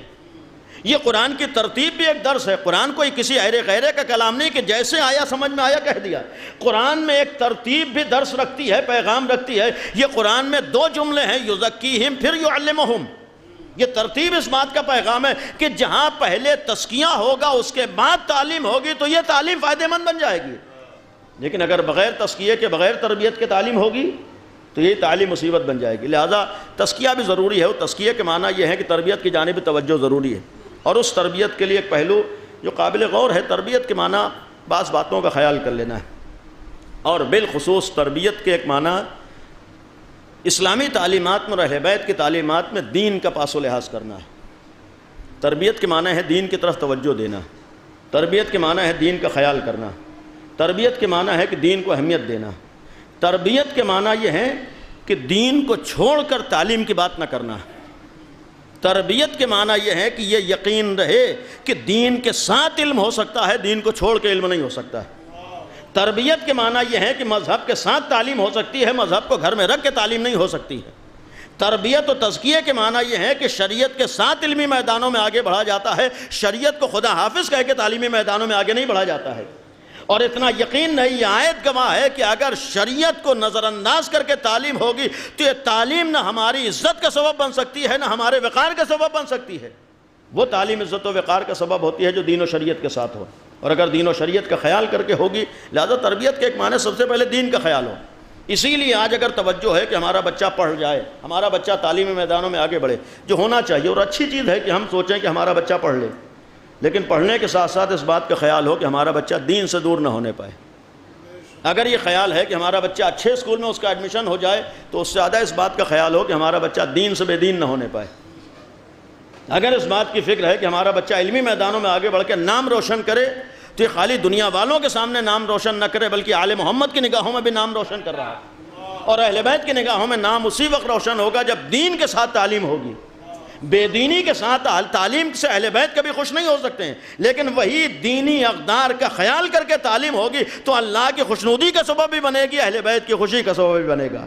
اسی لیے آج ہمارے یہاں ضروری ہے کہ تعلیم ہو، لیکن تعلیم کے ساتھ ساتھ اس پہلو کے اوپر جسے اہل بیت نے پیش کیا ہے تربیت ہے، اور تربیت کے سلسلے میں ایک جملہ چونکہ میں نے دین کے سلسلے میں عرض کیا، بعض جگہوں پر ایک گزارش کے طور پر کہ آج ہم لوگ ہر میدان میں توجہ دے رہے ہیں کہ ہماری قوم میں ہر فیلڈ میں بچوں کو آگے ہونا چاہیے، اور خدا کا شکر ہے کہ بہت حد تک لوگ میدان میں آئے ہیں اور کوشش کی ہے، محنت کی ہے، اور محنت کا پھل جلدی سامنے نہیں آتا ہے بلکہ تھوڑا ٹائم لگتا ہے۔ آج جو ہمارے بچے اور قوم محنت کر رہی، انشاءاللہ 10-20 سال کے بعد اس کا بہترین اثر سامنے آئے گا۔ خدا کا شکر ہے کہ آج توجہ ہوئی ہے، اور لیکن دعا یہ بھی کریں کہ جیسے کچھ لوگوں کو توجہ ہوئی ہے ویسی پوری قوم کو توجہ ہو جائے. جیسے کچھ لوگ محنت کر رہے ہیں ویسی دعا کیجئے کہ پوری قوم محنت کرے. یعنی صرف چند گھروں میں پڑھے لکھے لوگ نہ ہوں بلکہ ہر شیعہ گھر میں پڑھا لکھا آدمی ہو جائے. یقیناً ہوگا. اور آج اگر توجہ ہوئی ہے لیکن اس ذیل میں غور کیجئے گا ایک پہلو کی جانب توجہ دلانا بھی، چونکہ یزکیہم کے ایک مفہوم یہ بھی ہے کہ علم ضروری ہے، لیکن علم کا مطلب صرف یہ نہیں ہے کہ ذہنوں میں بیٹھ جائے کہ ہمارے بچے کو ڈاکٹر بننا ضروری ہے. علم کے معنی صرف یہ نہیں ہے کہ ہمارے بچے کو انجینئر بننا ضروری ہے. صحیح ہے کہ پڑھنا ضروری ہے، IAS بنے، PCS بنے، مختلف میدانوں میں آگے جانا چاہیے، اور بلکہ یہ سوچنا چاہیے کہ وہ ساری عہدے و منصب ہمارے ہی لیے ہیں. ہمارے یہاں تو یہ سوچ کے پڑھنا چاہیے کہ یہ جتنے اہم عہدے ہیں اللہ نے ہماری قوم کے لیے رکھے ہیں. اس لیے کہ جب آدمی کے اندر حوصلہ اور ہمت ہوتا ہے تب آگے آسانی سے بڑھ جاتا ہے. لیکن جب پہلے ہی سے دماغ میں بیٹھا ہوگا بس اتنا پڑھ لو کہ کہیں نوکری لگ جائے تو کچھ نہیں بن سکتے. اس لیے کہ آدمی کی اعمال کے اوپر اس کے ارادے اور نیت کا اثر ہوتا ہے. ابھی بہرحال زیارت کربلا کی بات تھی. اگر آپ محسوس کیجئے یہاں سے کسی کو نخاس تک جانا ہو، پیدل جانا ہو یہاں سے نخاس تک، تو آدمی 40-50 قدم چلنے کے بعد تھکن محسوس کرے گا. یعنی آپ کو یہاں سے نخاس تک جانا ہے تو پیدل جانا ہو، ابھی آپ مفتی گنج سے باہر نکلے تو آپ کو تھکن محسوس ہونے لگے گی. لیکن جو لوگ گئے ہیں، اور اللہ سب کو زیارت نصیب کرے، جب آدمی نجف سے کربلا کا سفر کرتا ہے تقریباً 90 کلومیٹر ہے، اس 90 کلومیٹر میں جب آدمی چلنا شروع کرتا ہے تو 10-20 کلومیٹر تک تو پتہ ہی نہیں چلتا ہے کہ ہم کتنا چلیں ہیں. یعنی ایک جگہ پر آدمی آدھا کلومیٹر چلتا ہے تھکن محسوس کر لیتا ہے، اور ایک جگہ پر 10-15 کلومیٹر چلا جائے اسے احساس ہی نہیں ہوتا ہے کہ ہم کتنی دیر چلے ہیں. اس کے معنی یہ ہے کہ جب ٹارگیٹ ہوتا ہے، ہدف بڑا ہوتا ہے، تو پھر بہت آگے تک جا کر بھی انسان کے حوصلے پس نہیں ہوتے ہیں. لیکن اگر پہلے ہی سے ہدف بہت معمولی ہو تو آدمی تھکن محسوس کرتا ہے. اسی لیے آج شیعہ کے معنی یہ ہونا چاہیے کہ تعلیم میں سب سے اوپر تو ہم ہی کو رہنا ہے، سارے اہم عہدے تو ہمارے ہی پاس ہونا ہے. اگر قوم یہ سوچ کے محنت کرے گی کہ سب سے آگے ہمیں ہونا ہے تبھی ہم آگے بڑھ سکتے ہیں، کامیاب ہو سکتے ہیں. ظاہر سی بات پھر ہمت ہوگی اور پھر حوصلہ بھی ہوگا. یقیناً آگے بڑھیں، یقیناً آگے جائیں. ہر فیلڈ میں آج ہم ہوں، ڈاکٹر ہوں تو اپنی قوم میں ہوں، انجینئر ہوں تو اپنی قوم میں ہوں، اور کم از کم اتنا کر لے جائیں کہ جتنے پرسن ہم اس دیش اور ملک کے اندر ہیں اتنے پرسن اہم عہدوں پر ہم کم از کم ہوں. اتنا تو ہمارا حق ہے کہ جتنے فیصد ہم یہاں پر ہیں، جتنے پرسن ہم ہیں جو اہم عہدے ہیں، اتنے پرسن میں تو ہم ہو جائیں. لیکن آپ جائزہ لیجئے اتنے پرسن آج ہم لوگ نہیں ہیں. یہ افسوس ہے آج ہمارے لیے، جبکہ اس سے زیادہ ہونا چاہیے تھا. اس سے زیادہ آج ہم لوگوں کو وہاں پر پہنچنا چاہیے، لیکن نہیں پہنچ سکے. جہاں پر کمی دوسروں کی شاید کم ہو، اپنی طرف سے بے توجہی یقیناً ہے، غفلت ہے. بہرحال توجہ نہ دینا ہے. اس لیے کہ ایک دو کے محنت کرنے سے کام نہیں ہوتا، جب پوری قوم محنت کرتی ہے تب آگے بڑھتے ہیں. اسی لیے یہ بھی ایک جملہ یقین ہے کہ آج ہم لوگ بہت سی جگہیں ہیں جہاں سے اپنے حق کے مطالبے کی بات کرتے ہیں. یعنی بعض ایسے جگہیں ہیں کہ جہاں سے ہم چاہتے ہیں کہ ہم کو ہمارا حق مل جائے، تو ہمیشہ یہی مطالبہ کیوں کرتے ہیں کہ ہر جگہ سے ہمارا حق مل جائے، بلکہ جہاں سے حق ملتا ہے وہاں پہنچنے کی کوشش بھی تو ہماری ہونی چاہیے. یعنی جہاں سے حق مل رہا ہے وہاں سے پہنچنے کی بھی تو کوشش ہماری ہونی چاہیے. یعنی آپ نے دیکھا ہے کہ آج چند افراد اگر وہاں تک پہنچ جاتے ہیں اس کا فائدہ پوری قوم کو ہوتا ہے. چند افراد اگر کسی اہم عہدے تک پہنچ جاتے ہیں اس کا فائدہ پورے محلے کو ہوتا ہے. تو اگر چند افراد کے پہنچ جانے سے فائدہ ہوتا ہے تو اگر دیگر افراد پہنچیں گے. لیکن ایک بات، یہاں پر ڈاکٹر بنے، انجینئر بنے، ہر فیلڈ میں جائیں، لیکن ہم یہ نہ سوچیں کہ یہی سارے میدان ہمارے لیے ہیں، علم دین کا میدان کسی اور کے لیے. ہر فیلڈ میں جانا ضروری ہے، لیکن علم دین کو بھی نظر انداز کرنا یہ صحیح نہیں ہے. اور حالانکہ آج ہمارے ہاں بہت حد تک علم دین نظر انداز ہے. آج انصاف سے بتائیے اتنے بڑے مجمع میں کتنے لوگوں کو یہ احساس ہے کہ جیسے ہماری قوم میں بچے ڈاکٹر بن رہے ہیں ویسے ہی ہمارے قوم میں عالم دین بھی بنے. کتنے گھروں میں یہ احساس ہوتا ہے کہ ہماری قوم میں ہر فیلڈ میں جائیں ویسے ہی علم دین کی طرف بھی جائیں. آج نہیں ہے بعض لوگوں کو توجہ، اور اس کے معنی یہ ہے کہ ہم نے خود دین کو اہمیت نہیں دی. آج ہماری دینی اقدار کی آج ہمارے یہاں ویلو نہیں ہے. دین کا نام لے لینا اور ہے، دینی ضرورتوں کو پورا کرنا یہ اور ہوتا ہے. آج دینی ایک ضرورت یہ بھی ہے کہ ہمارے گھروں سے جیسے ہر میدان میں جوان جا رہے ہیں، بچے جا رہے ہیں، ویسے علم دین میں بھی جائیں، بلکہ علم دین میں تو اس لیے بھی جانا چاہیے کہ بقیہ میدانوں میں دنیا پر بھروسہ ہوتا ہے، لیکن علم دین پر خدا پر بھروسہ ہوتا ہے۔ دنیا کے بقیہ میدانوں میں وہ علم ہو سکتا ہے آپ کے لیے رزق و روزی کا انتظام کر دے، جبکہ اصل اللہ رازق ہے، لیکن علم دین وہ دین ہے کہ جہاں علم ہے کہ جہاں پر اللہ نے خصوصی رزق کا وعدہ کر رکھا ہے، یہاں پر اللہ نے وعدہ کیا ہے کہ ہمارے راستے پر آؤ، ہم رزق کی ذمہ داری لیں۔ یوں تو اللہ ہر ایک کا ضامن ہے، لیکن خصوصی طور پر علم دین کی اللہ نے ذمہ داری لی۔ لیکن اسی ذیل میں جو چونکہ تربیت کا موضوع تھا، یہ بھی توجہ دیں کہ اللہ پر کتنا ہم لوگوں کو یقین ہوتا ہے، اللہ کی رازقیت پر، اللہ کے اختیار پر، اللہ کی قدرت پر، اللہ کی حاکمیت پر ہم لوگوں کو کتنا اختیار ہوتا ہے، وہ ہمارا عمل گواہی دیتا ہے۔ اور اگر اللہ کی رازقیت اور قدرت و اختیار پر ہم لوگوں کو یقین ہوتا تو کبھی یہ نہ سوچتے کہ اپنے بچے کو مولوی بنا دیں گے تو کھائے گا کیا۔ اور اگر یہ احساس ہے، اس کے معنی یہ ہے کہ ہم کو بچے کی تعلیم پر تو بھروسہ ہے لیکن اللہ پر بھروسہ نہیں ہے۔ اگر اللہ پہ بھروسہ ہوگا تو کبھی ہمارے یہاں یہ سوال نہیں ہوگا کھائے گا کہاں سے۔ جیسے پوری کائنات کو اللہ کھلا رہا ہے، ویسے ہی اپنے دین کی تبلیغ کرنے والے کے کھانے کا انتظام وہی اللہ کرے گا۔ اس کے خزانے قدرت میں کمی نہیں ہو، جہاں خصوصی اس نے وعدہ کیا ہو۔ آج ہمارے اسی کے اوپر بھروسہ نہیں ہوتا ہے۔ آج ہم لوگ بقیہ میدانوں میں بھروسہ کر لیں گے لیکن علم دین میں بھروسہ نہیں ہوتا۔ ڈاکٹر بن جائے گا تو انکم اچھی ہوگی، مولوی بن جائے گا تو کہاں سے اس کو ملے گا؟ نہیں، ڈاکٹر بن جائے گا تو اس کی نظر لوگوں کی جیب پر رہے گی، لیکن اگر علم دین حاصل کرے گا تو اس کی نظر اللہ کے کرم کے اوپر رہے گی۔ جب اللہ کے کرم کے اوپر رہے گی، دینے والا اللہ ہے۔ اور اسی لیے ایک میدان جہاں ہم لوگوں کو بھروسہ اللہ پر بعض جگہوں پر البتہ ہے، یہاں ہر ایک کے لیے نہیں، یہاں والوں کے لیے نہیں ہے۔ دوسرا ایک میدان تربیت کے سلسلے میں جہاں ہم لوگوں کو اللہ پر بھروسہ کم ہوتا ہے، وہ ہے شادی کی جب بات آتی ہے۔ شادی وہ جگہ ہے کہ جہاں پر خصوصی طور پر اللہ نے رزق کا وعدہ کیا ہے، لیکن انصاف سے بتائیے کتنے % ایسے گھرانے ہیں کہ جہاں پر شادی میں یہ سوچتے ہیں کہ رازق خدا ہے، اور اگر رازق خدا کو سمجھتے ہوتے تو کہیں یہ سوال نہ ہوتا کہ لڑکے کی انکم کتنی ہے۔ اگر ہم لوگ اللہ کو رازق سمجھتے تو یہ نہ پوچھتے کہ لڑکا کماتا کتنا ہے، لڑکے کے پاس پیسہ کتنا ہے۔ یہ سوال اس بات کی دلیل ہے کہ ہم اللہ کو رازق کم سمجھتے ہیں، لڑکے کی سیلری کو رازق زیادہ سمجھتے ہیں۔ اس لیے کہ اگر اللہ پر یقین ہوتا تو پھر ہم یہ سوال نہ کرتے کتنا پیسہ ہے، دینے والا اللہ ہے۔ اور پھر خاص کر یہاں تو وعدہ کیا، ان یکونوا فقراء، اگر وہ فقیر بھی ہوئے، یغنہم اللہ من فضلہ، اللہ غلط وعدہ نہیں کر رہا ہے، اللہ ہی تو کہہ رہا ہے کہ تم اللہ پر بھروسہ کر کے قدم آگے بڑھاؤ۔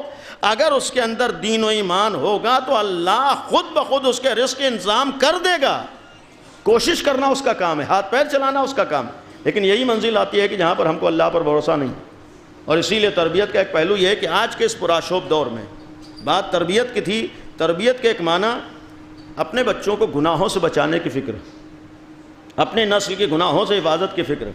تربیت کے ایک معنی یہ ہے کہ بہکنے سے اپنے کو کیسے بچوں کو بچایا جائے، انحراف سے کیسے اپنے اولاد کو بچایا جائے۔ آج کے اس آزادی اور عریانیت اور بے حیائی کے ماحول میں چھوڑ دینا، یہ سے بچے کی تربیت نہیں کہا جاتا ہے۔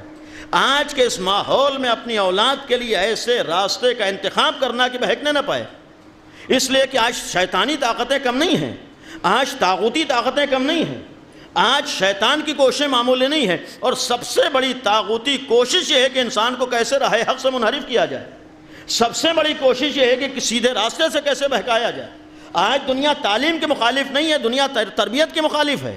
آج لوگ پڑھنے لکھنے کے مخالف نہیں ہے، صحیح راستے کے مخالف ہیں۔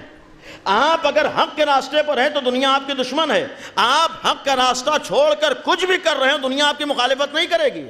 یہ خود اس بات کا ثبوت ہے کہ اگر ہمارے لیے کوئی چیز معیار ہے، ہمارا حق راستہ ہے، ہمارا حق دین ہے، اور حق راستے کے معنی یہ ہے کہ ہم گناہیوں کی طرف نہ جا رہے ہوں، انحراف کی طرف نہ جا رہے ہوں، گناہوں کی طرف نہ جا رہے ہوں، معصیت کی طرف نہ جا رہے ہوں۔ اگر معصیت سے بچنا اپنی ذمہ داری ہے تو اپنے سے زیادہ اپنی نئی نسل کو معصیت سے بچانا ہماری ذمہ داری ہے، اس لیے کہ اس عمر میں آنے کے بعد ہمارے بعض گناہوں سے بچنے کے امکانات اتنے زیادہ نہیں ہیں جتنا ہمارے نوجوان بیٹے کے بہکنے کے امکانات ہیں۔ تو جب نوجوان بیٹے کے بہکنے کے امکانات زیادہ ہیں تو شریعت کے یہ معنی کہ تربیت کرو، تربیت کے معنی ایسے راستے فراہم کرو جس کی وجہ سے تمہارا بچہ بہکنے نہ پائے۔ گمراہی کا شکار نہ ہونے پائے، انحراف کا شکار نہ ہونے پائے۔ تربیت کے ایک معنی یہ گناہوں سے کیسے بچایا جائے، معصیت سے کیسے بچایا جائے، انحراف سے کیسے بچایا جائے۔ اسی لیے کتنی ایسی روایتیں ہیں کہ جہاں پر جب ائمہ معصومین نے، ائمہ اطہار نے والدین کی ذمہ داریوں کو بیان کیا ہے تو ایک جملہ اکثر روایتوں میں یہ بھی ملتا ہے کہ اولاد کے سلسلے میں باپ پر جو حقوق ہے ان حقوق میں سے ایک حق یہ بھی ہے کہ جب بچہ بالغ ہو جائے تو اس کی شادی کی فکر کرے۔ یہ باقاعدہ معصومین نے روایت بیان کی، یہ کسی مولانا کا فتویٰ نہیں ہے بلکہ ائمہ معصومین کی روایات ہیں۔ ائمہ اطہار کی ایک نہیں دسیوں روایتیں ہیں کہ امام نے فرمایا جب اس منزل پر پہنچ جائے تو اس کے لیے اس بات کی فکر کرو کہ وہ گناہوں سے کیسے بچے گا، اس بات کی فکر کرو انحراف سے کیسے بچے گا، اس بات کی فکر کرو کہ اپنے کو گمراہیوں سے کیسے بچائے گا۔ اس لیے کہ ہم تو آج دنیا میں دیکھ رہے ہیں سب سے زیادہ اگر کسی چیز کی طرف توجہ ہے اور سماج کو بہکانے کی فکر، یہی گناہ ہے۔ آج یہ اتنا آسان کس لیے بنایا جا رہا ہے؟ آج اس کو ذہنوں میں اس لیے کس لیے بٹھایا جا رہا ہے؟ آج بعض گناہوں کا گناہ ہونا کیوں ختم کیا جا رہا ہے؟ آج تو ہمارے ذہنوں میں بٹھا دیا گیا کہ حلال کام کے لیے تو قابل اعتراض باتیں ہو سکتی ہیں لیکن حرام کام تو سماج کی ضرورت ہے۔ آج آپ شریعت کی باتیں کیجئے تو آپ کے اوپر اعتراض ہو سکتا ہے، آپ پرانے زمانے کے ہیں، لیکن آج آپ سماج کے گناہوں کے اوپر بات کیجئے تو پھر کوئی مسئلہ نہیں ہے۔ آج جوان کتنا گمراہیوں کا شکار ہو جائے، کتنا گناہوں کا شکار ہو جائے، آج گناہوں کی طرف بڑھ رہا ہو تو ہمیں فکر نہیں ہے، اور اگر حلال راستے کی طرف بڑھے اس کا ایک نمونہ بہرحال شریعت ہے۔ ہمیں اپنی شریعت و دین کے سلسلے میں کبھی شک و شبہے کا شکار نہ ہونا چاہیے۔ ایک بات جب تربیت کی بات آئی کہ اللہ نے گناہوں سے بچنے کے لیے 2 حلال راستے بنائے ہیں۔ ایک راستہ تو ہمارے ہاں تھوڑا بہت باقی ہے، دوسرے راستے کے لیے بڑے میاں کی فکر ہمارے درمیان بھی آ گئی ہے۔ یعنی آج دوسرا راستہ جو اللہ نے حلال بنایا ہے اس کے لیے ایک بڑے میاں کی فکر ہمارے درمیان ہے۔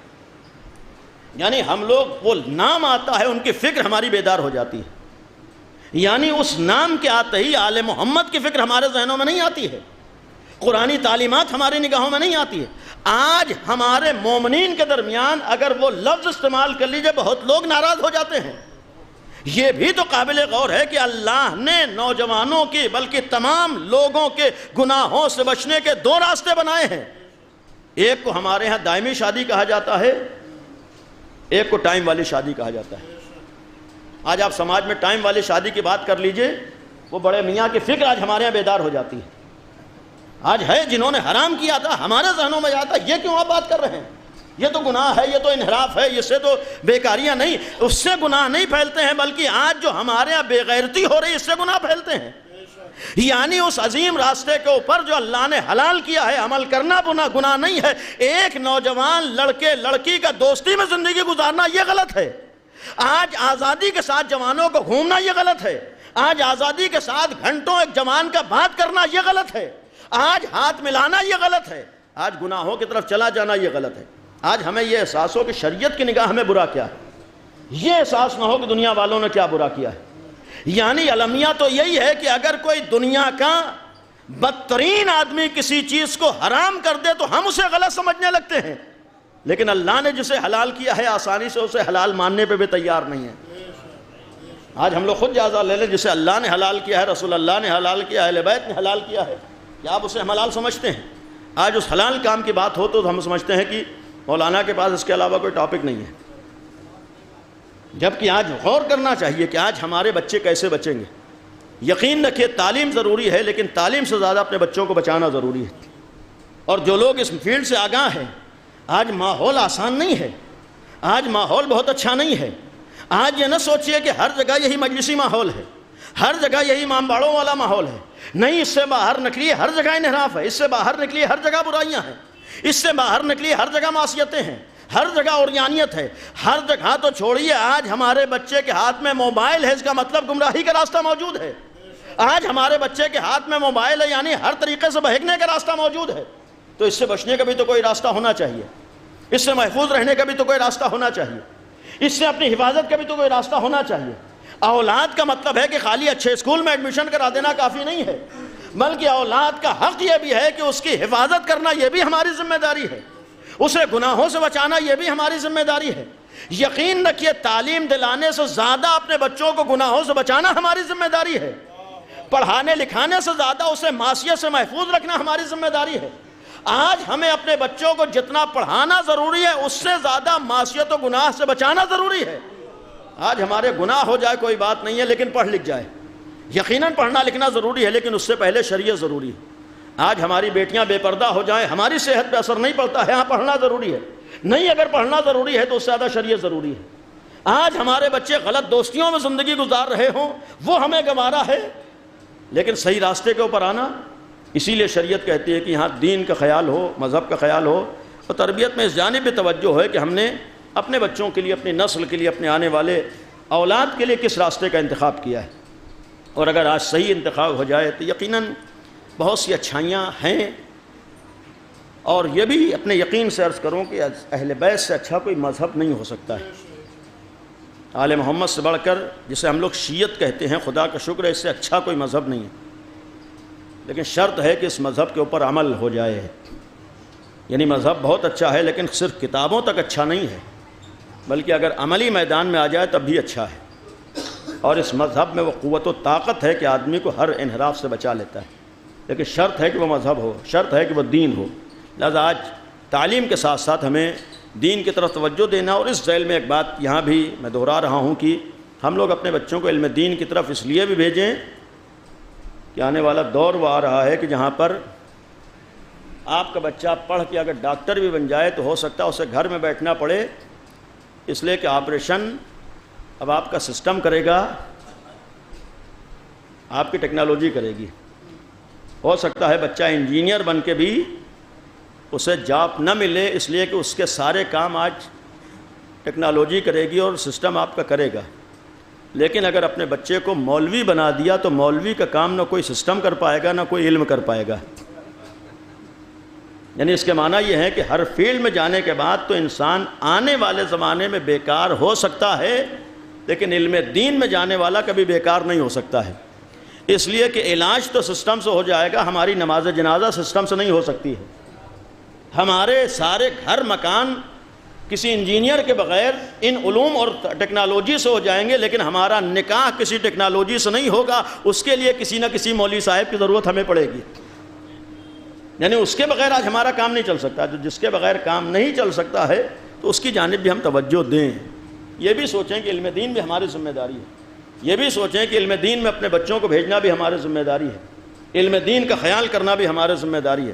اور اس میں علم دین کے خیال کے لیے ختم کرتے ہوئے یہ بھی ہم کوشش کریں کہ علم دین میں ہماری اولاد آئے، بچے آئیں، لیکن ضروری نہیں ہے کہ ہمارے جیسے افراد کو دیکھ کر، میں اپنے لیے عرض کر رہا ہوں، خود اپنی ذات کے لیے، کہ یقیناً ہر علم میں اچھے بھی ہوتے ہیں، برے بھی ہوتے ہیں۔ آپ ہمارے جیسے برے افراد کو نہ دیکھیے، بلکہ ہماری فیلڈ میں جو اچھے افراد ہیں ان کو بھی دیکھیے۔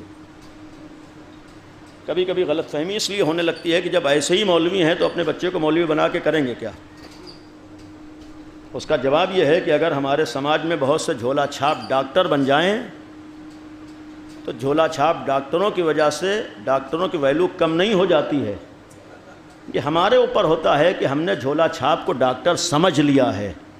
یہی معاملہ مولویت کا بھی ہوتا ہے، علم دین کا بھی ہوتا ہے۔ معاملہ علماء دین کی عظمت میں کمی کا نہیں ہوتا ہے۔ کبھی کبھی ہم لوگ غیر عالم کو عالم سمجھ بیٹھتے ہیں، اس کے بھی خطرناک نتائج ہمارے سامنے آتے ہیں۔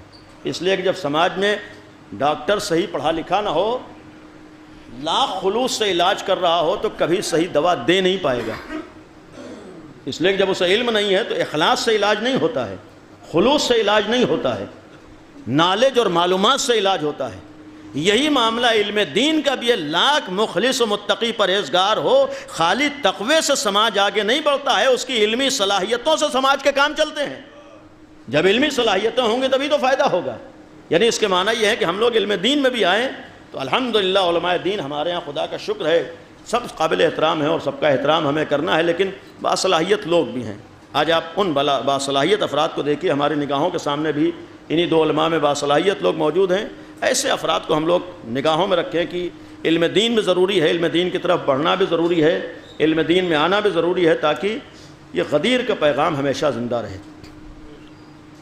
اگر 1200 سالہ تاریخ میں غدیری پیغام کو کسی نے قربانی دے کر زندہ رکھا ہے وہ علماء دین رہے ہیں، جنہوں نے الہی شریعت کی حفاظت کی ہے وہ عالمان دین رہے ہیں۔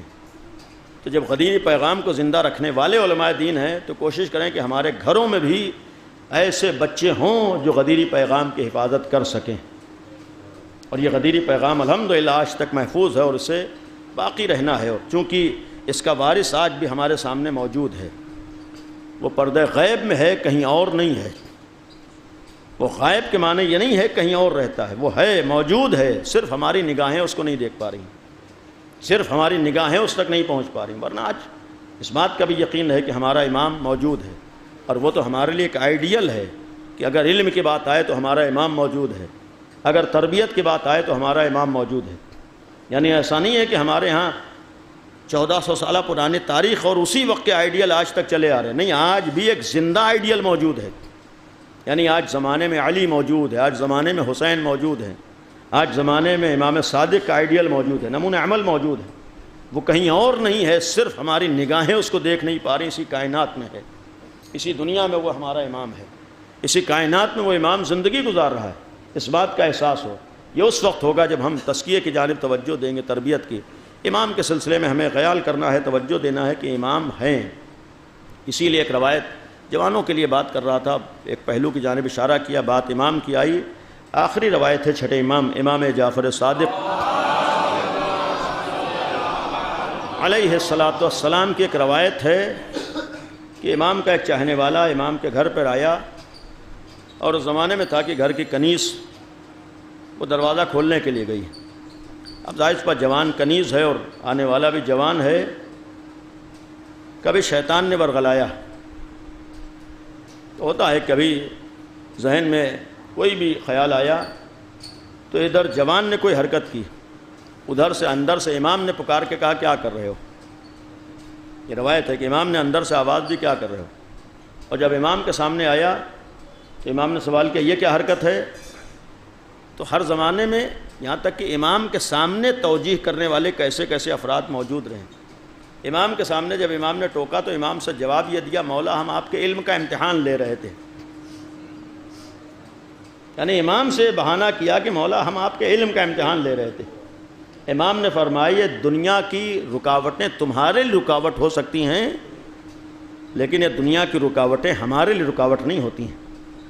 یعنی ہر چیز ہماری نگاہوں کے سامنے ہے، اگر ہر چیز امام کی نگاہوں کے سامنے ہے تو آج ہمارا امام جو پردہ غیب میں ہے اس کی نگاہوں کے سامنے ہم لوگ ہیں۔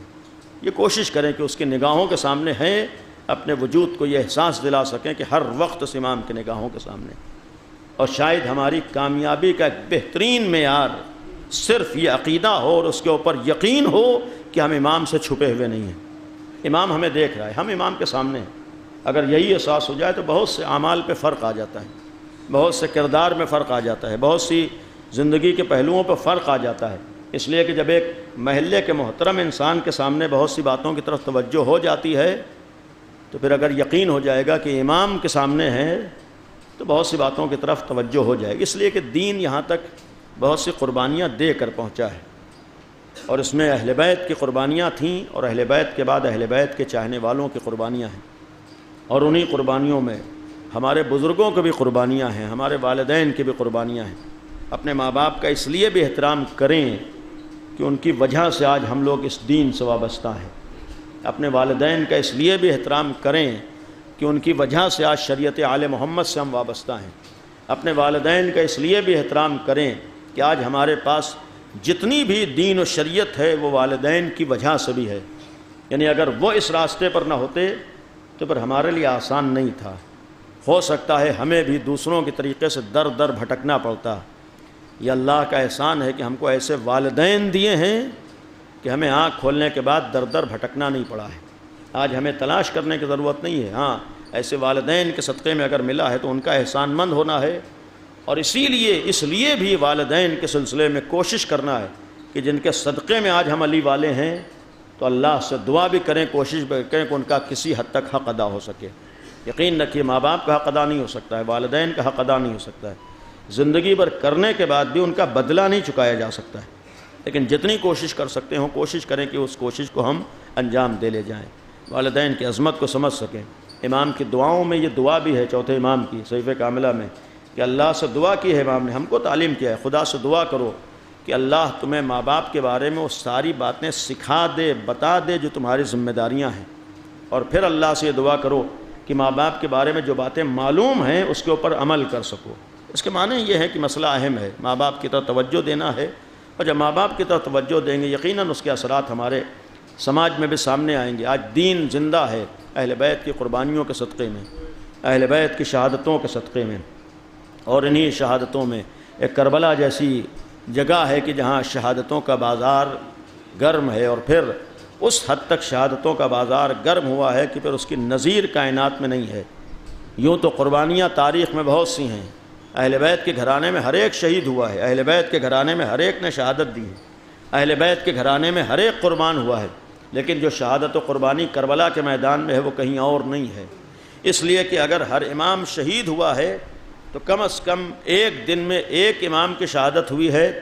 کربلا وہ جگہ ہے کہ جہاں ایک دن میں ایک وقت میں 72 افراد کی شہادتیں ہیں، اس لیے کہ ایک وقت میں 72 افراد کے شہید ہو جانا کہہ دینا آسان ہوتا ہے، آسان بات نہیں ہے، اور بھی ایسے ایسے افراد جن کی کائنات میں نظیر نہ ہو۔ محسوس کیجئے کہ جہاں پر خود ابا عبداللہ الحسین جیسی ایک انتہائی عظیم الشان شخصیت، اور پھر ساتھ میں غازی عباس جیسا ایک انسان ہو، ساتھ ہی میں جناب علی اکبر جیسا ایک جوان ہو، ساتھ ہی میں جناب قاسم جیسا کوئی جوان ہو، ساتھ ہی میں اون و محمد جیسے جوان ہوں، ساتھ ہی میں امام حسین کے دیگر بھائی ہوں، گھرانے کے افراد ہوں، ایک گھر کے 18 افراد ایسے ہوں، اور پھر 18 افراد ہی نہ ہوں، ایسے ایسے اصحاب ہوں جس کے لیے ابا عبداللہ الحسین یہ فرمائے کہ جیسے ساتھی مجھے ملے ہیں ویسے میرے نانا کو نہیں ملے ہیں، یعنی ایسے ساتھیوں کے شہید ہو جانا، ایسے ساتھیوں کا دنیا سے گزر جانا۔ آج کوئی اپنا جاتا ہے تو دل بے چین ہو جاتا ہے، یہ اپنا جاتا ہے دل بے چین ہوتا ہے۔ محسوس کریں جب ایک اپنے کے جانے پر اتنا بے چین ہوتے ہیں تو جہاں بھرا گھر نگاہوں کے سامنے اجڑ گیا ہو وہاں کتنی بے چینی ہوگی۔ اگر آج اب کوئی اپنا جاتا ہے آنکھوں میں آنسو آ جاتے ہیں تو جہاں نگاہوں کے سامنے لاشیں بکھرے پڑے ہوں وہاں کس طریقے سے نگاہوں میں آنسو آئیں گے، آنکھوں میں آنسو آئیں گے۔ اور پھر یہ بھی سوچنے کی چیز ہے کہ آج ہم جتنا رونا چاہتے ہیں رو لیتے ہیں، جتنا آنسو بہانا چاہتے ہیں آنسو بہا لیتے ہیں، جتنا گریہ کرنا چاہتے ہیں گریہ کر لیتے ہیں، ہم آنسو بہا کر اپنے دل کو ہلکا کر لیتے ہیں، ہم گریہ کر کے کچھ نہ کچھ سکون حاصل کر لیتے ہیں۔ لیکن انصاف سے بتائیے اگر کوئی لاشوں کے درمیان بیٹھا ہو اور اسے رونے بھی نہ دیا جا رہا ہو، کوئی اپنے باپ کے لاشے کو دیکھ رہا ہو اور اس کے اوپر رونے کے اوپر پابندی ہو، یہ تو مصیبت بالائے مصیبت ہو جاتی ہے۔ کربلا والوں کا غم یوں ہی معمولی نہیں ہے، عظیم غم ہے۔ کیوں غم ہے؟ اس لیے کہ جہاں 72 جنازے ہوں اور جنازوں کے درمیان چھوٹے چھوٹے بچے بیٹھے ہوں، ایک وقت محسوس کیجئے ایک باپ کے اصال ثواب کی مجلس ہے، اگر حسین جیسا بابا ہو، امام حسین جیسا باپ ہو اور اس کا جنازہ نگاہوں کے سامنے ہو، آدمی باپ کے جنازے کو دیکھ کے تڑپ جاتا ہے، بیٹی باپ کے جنازے کو دیکھ کے بے چین ہو جاتی ہے۔ آپ نے کتنے ایسے موقع دیکھے ہوں گے کہ جب گھر میں باپ کا جنازہ آتا ہے تو بیٹیوں سے برداشت نہیں ہوتا ہے، جب گھر میں باپ کا جنازہ رکھا ہوتا ہے تو بیٹیاں تڑپ رہی ہوتی ہیں۔ کتنے ایسے موقع آئے ہیں کہا جاتا ہے کہ جنازہ اٹھا لو اس لیے کہ بیٹی سے برداشت نہیں ہو رہا ہے، جتنی دیر جنازہ رہے گا بیٹی تڑپتی رہتی ہے۔ آپ سوچئے جب آج ہر بیٹی کے لیے باپ کے جنازے کو دیکھ کر ناقابل برداشت مرحلہ ہوتا ہے تو سکینہ جیسی بیٹی کے سامنے جب حسین جیسے باپ کا جنازہ ہوگا اور وہ بھی کس کیفیت میں جنازہ ہوگا، اور صرف بابا حسین کا جنازہ نہ ہو، ایک طرف علی اصغر جیسے ششماہے بھائی کا جنازہ ہو، کہیں علی اکبر جیسے بھائی کا جنازہ ہو، کہیں عباس جیسے چچا کا جنازہ ہو، ایسے جنازے کو اگر بیٹی دیکھے گی تو کس طریقے سے روئے گی، کیسے آنسو بہائے گی، کیسے گریہ کرے گی۔ اپنے گھروں میں جو مناظر دیکھتے ہیں سوچ سکتے ہیں کہ جب ایک بیٹی ایک باپ کے جنازے کو دیکھ کے بے چین ہو جاتی ہے تو سکینہ کی نگاہ جب باپ کے جنازے پہ جاتی ہوگی تو یہ بچی کیسے تڑپتی ہوگی۔ اور پھر مصیبت تو یہ ہو کہ اگر بچی رونا چاہے تو کوئی ظالم تماچے لگا رہا ہو، کوئی ظالم تازیانے مار رہا ہو۔ ہائے یہ کتنا بڑا امتحان ہوتا ہے کہ دنیا میں آج تک کہیں نہ دیکھا ہوگا کسی کو رونے پر بھی پابندی لگائی گئی ہو، کسی کو آنسو بہانے پر بھی زدیتیں پہنچائی گئی ہوں۔ یہ کربلا والوں کے لیے مصیبت تھی کہ لاشوں کے درمیان بیٹھی ہوئی ہے لیکن آنکھوں پر پابندی ہے، آنسوؤں پر پابندی ہے، بچی رونا چاہتی ہے۔ آپ سوچئے کہ ایک 4 سال کی بچی، یہ صرف اس کے لیے امتحان نہیں ہے بلکہ ایک بھائی کے لیے بھی امتحان ہو جاتا ہے۔ بھائی خود غمزدہ ہے، اگر ایک بھائی کے سامنے بیٹی پر اذیتیں ہو رہی ہوں، بھائی کے سامنے بیٹی پر بھائی بہن پر تماچے لگائے جا رہے ہوں، ایک بھائی کے سامنے اس کی بہن کو تازیانے لگائے جا رہے رہے ہوں تو یہ بھی تو مصیبت ہو جاتی ہے۔ امام سجاد خود مصیبتوں سے گرفتار ہیں، امام سجاد کے سامنے بھی تو باپ کا لاشا ہے، امام سجاد کے سامنے بھی تو بھائیوں کے لاشیں ہیں، ایک طرف امام سجاد بیماری کے عالم میں بھی، ان سارے امتحانات کے ساتھ ساتھ یہ امتحان بھی تو امام سجاد دے رہے ہیں کہ نگاہوں کے سامنے اپنی 4 سال کی بہن کو تماچے کھاتے ہوئے بھی دیکھ رہے ہیں، تعزیانے پڑھتے ہوئے بھی دیکھ رہے ہیں۔ امام سجاد کی کیفیت کیا ہوتی ہوگی؟ عزیزو، یہ امام سجاد کا امتحان تھا، لیکن یہ امتحان عصر عاشور کا امتحان ہے، یہ امتحان شام غریبہ کا امتحان ہے۔ اس امتحان میں ایک امتحان یہ بھی تھا کہ جس وقت جناب زینب نے آ کر پوچھا ہے، اے میرے لال سید سجاد، غش سے اٹھو، دیکھو قیامت آئی ہے، اے میرے لال تم امام وقت ہو، ہمارے سروں پہ چادریں نہیں ہیں، یہ بتاؤ کہ ہم لوگ خیموں میں جل کے مر جائیں یا میرے لال خیموں سے باہر نکلیں؟ فرمایا پھوپھی اماں جان کا بچانا واجب ہے، پھوپھی جان خیموں سے باہر نکلیے۔ یہ امام سجاد نے امتحان دیا ہے۔ آج کوئی غیرت دار مومن آسانی سے اپنے گھر کی عورت سے لاکھ امتحان آ جائے، آسانی سے یہ نہیں کہہ سکتا ہے کہ گھر سے بے پردہ باہر آ جاؤ۔ جب ایک غیرت دار مومن یہ نہیں کہہ سکتا ہے اپنی گھر کی خاتون سے کہ بے پردہ باہر آ جاؤ، ذرا امام سجاد کے دل سے پوچھئے، جس وقت شہزادی زینب جیسی خاتون سے جملہ فرمایا ہے پھوپھی اماں باہر بے پردہ نکلیے، یہ جملہ کہہ دینا بہت بڑی مصیبت ہوتی ہے۔ یہ امام سجاد نے کتنا بڑا امتحان دیا ہے، امام سجاد کس امتحان سے گزرے ہیں، اور یہ ایسا امتحان تھا جس کے لیے زندگی بھر روتے رہے، یہی تو تڑپ تڑپ کر روتے تھے کہ بابا کو شہید کیا گیا جو قابل برداشت ہے، لیکن میری نگاہوں کے سامنے زینب جیسی پھوپھی کے سر سے چادر چھینی گئی ہے۔ لیکن عزیزو، تاریخ کربلا کا ایک موڑ ایسا آتا ہے کہ جس وقت شام غریبہ جیسا امتحان تھا، عصر عاشور کا امتحان ہے، جناب زینب کے سر سے چادر چھینی گئی ہے، لیکن آپ کو کوئی روایت نہیں ملے گی کہ جناب زینب نے فرمایا ہو، اے میرے لال تمہارے چہرے کی کیفیت کیا ہے، اے میرے لال لگتا ہے تم بھی دنیا سے رخصت ہو جاؤ گے۔ نہیں، بڑے بڑے امتحان سے گزرے ہیں، یہ کیفیت جناب زینب کی نگاہوں کے سامنے نہ آئی۔ ہاں، جب 11ویں محرم کو اس قافلے کو ادھر سے گزارا جانے لگا جہاں شہداء کے لاشیں بے کفن پڑے ہوئے تھے، ایک دفعہ امام سجاد کے چہرے مبارک کے اوپر جناب زینب کی نگاہ گئی، عجب انداز سے جملہ فرمایا، اے میرے لال میں تمہارے چہرے کی کیا کیفیت دیکھ رہی ہوں، اے میرے لال اپنے کو سنبھالو، لگتا ہے تم بھی رخصت ہو جاؤ گے، اے میرے لال اب تو مردوں میں ہمارے پاس تمہارے سوا کوئی اور نہیں ہے۔ عزیزو، امام سجاد نے اس وقت یہ جملہ کہا تھا، اے پھوپھی اماں، اس جوان بیٹے کی کیفیت کیا پوچھتی ہو، ہائے بیٹا موجود ہو، اس کے باپ کا جنازہ بے گور و کفن ہو، دنیا میں کوئی بھی مرتا ہے کم از کم اس کا جنازہ قبر تک پہنچ جاتا ہے، اگر کوئی لاوارث بھی ہوتا ہے اس کا جنازہ بے گور و کفن نہیں ہوتا، لیکن ہائے میرے بابا کا جنازہ سرزمین کربلا پر۔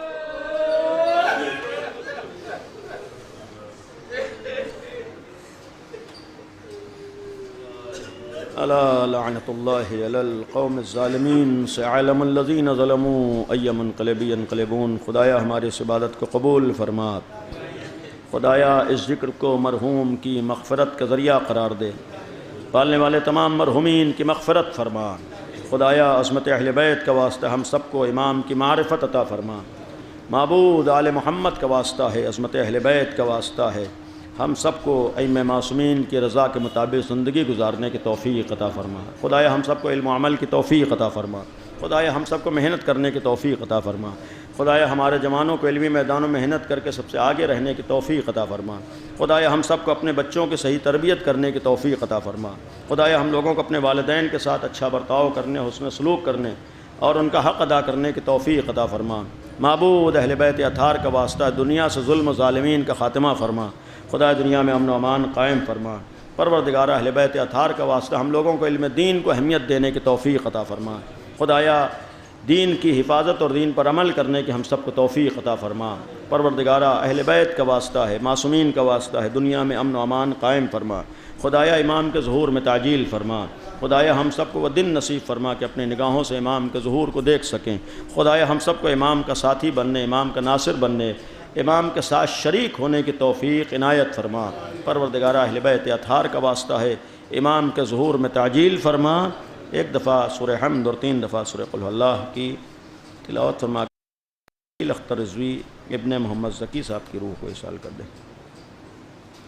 بسم اللہ الرحمن الرحیم، الحمد للہ رب العالمین، الرحمن الرحیم مالك يوم الدين إياك نعبد وإياك نستعين اهدنا الصراط المستقيم صراط الذين أنعمت عليهم غير المغضوب عليهم ولا الضالين. بسم الله الرحمن الرحيم. لم يلد ولم يولد ولم يكن له كفوا أحد. بسم الله الرحمن الرحيم. قل الله أحد.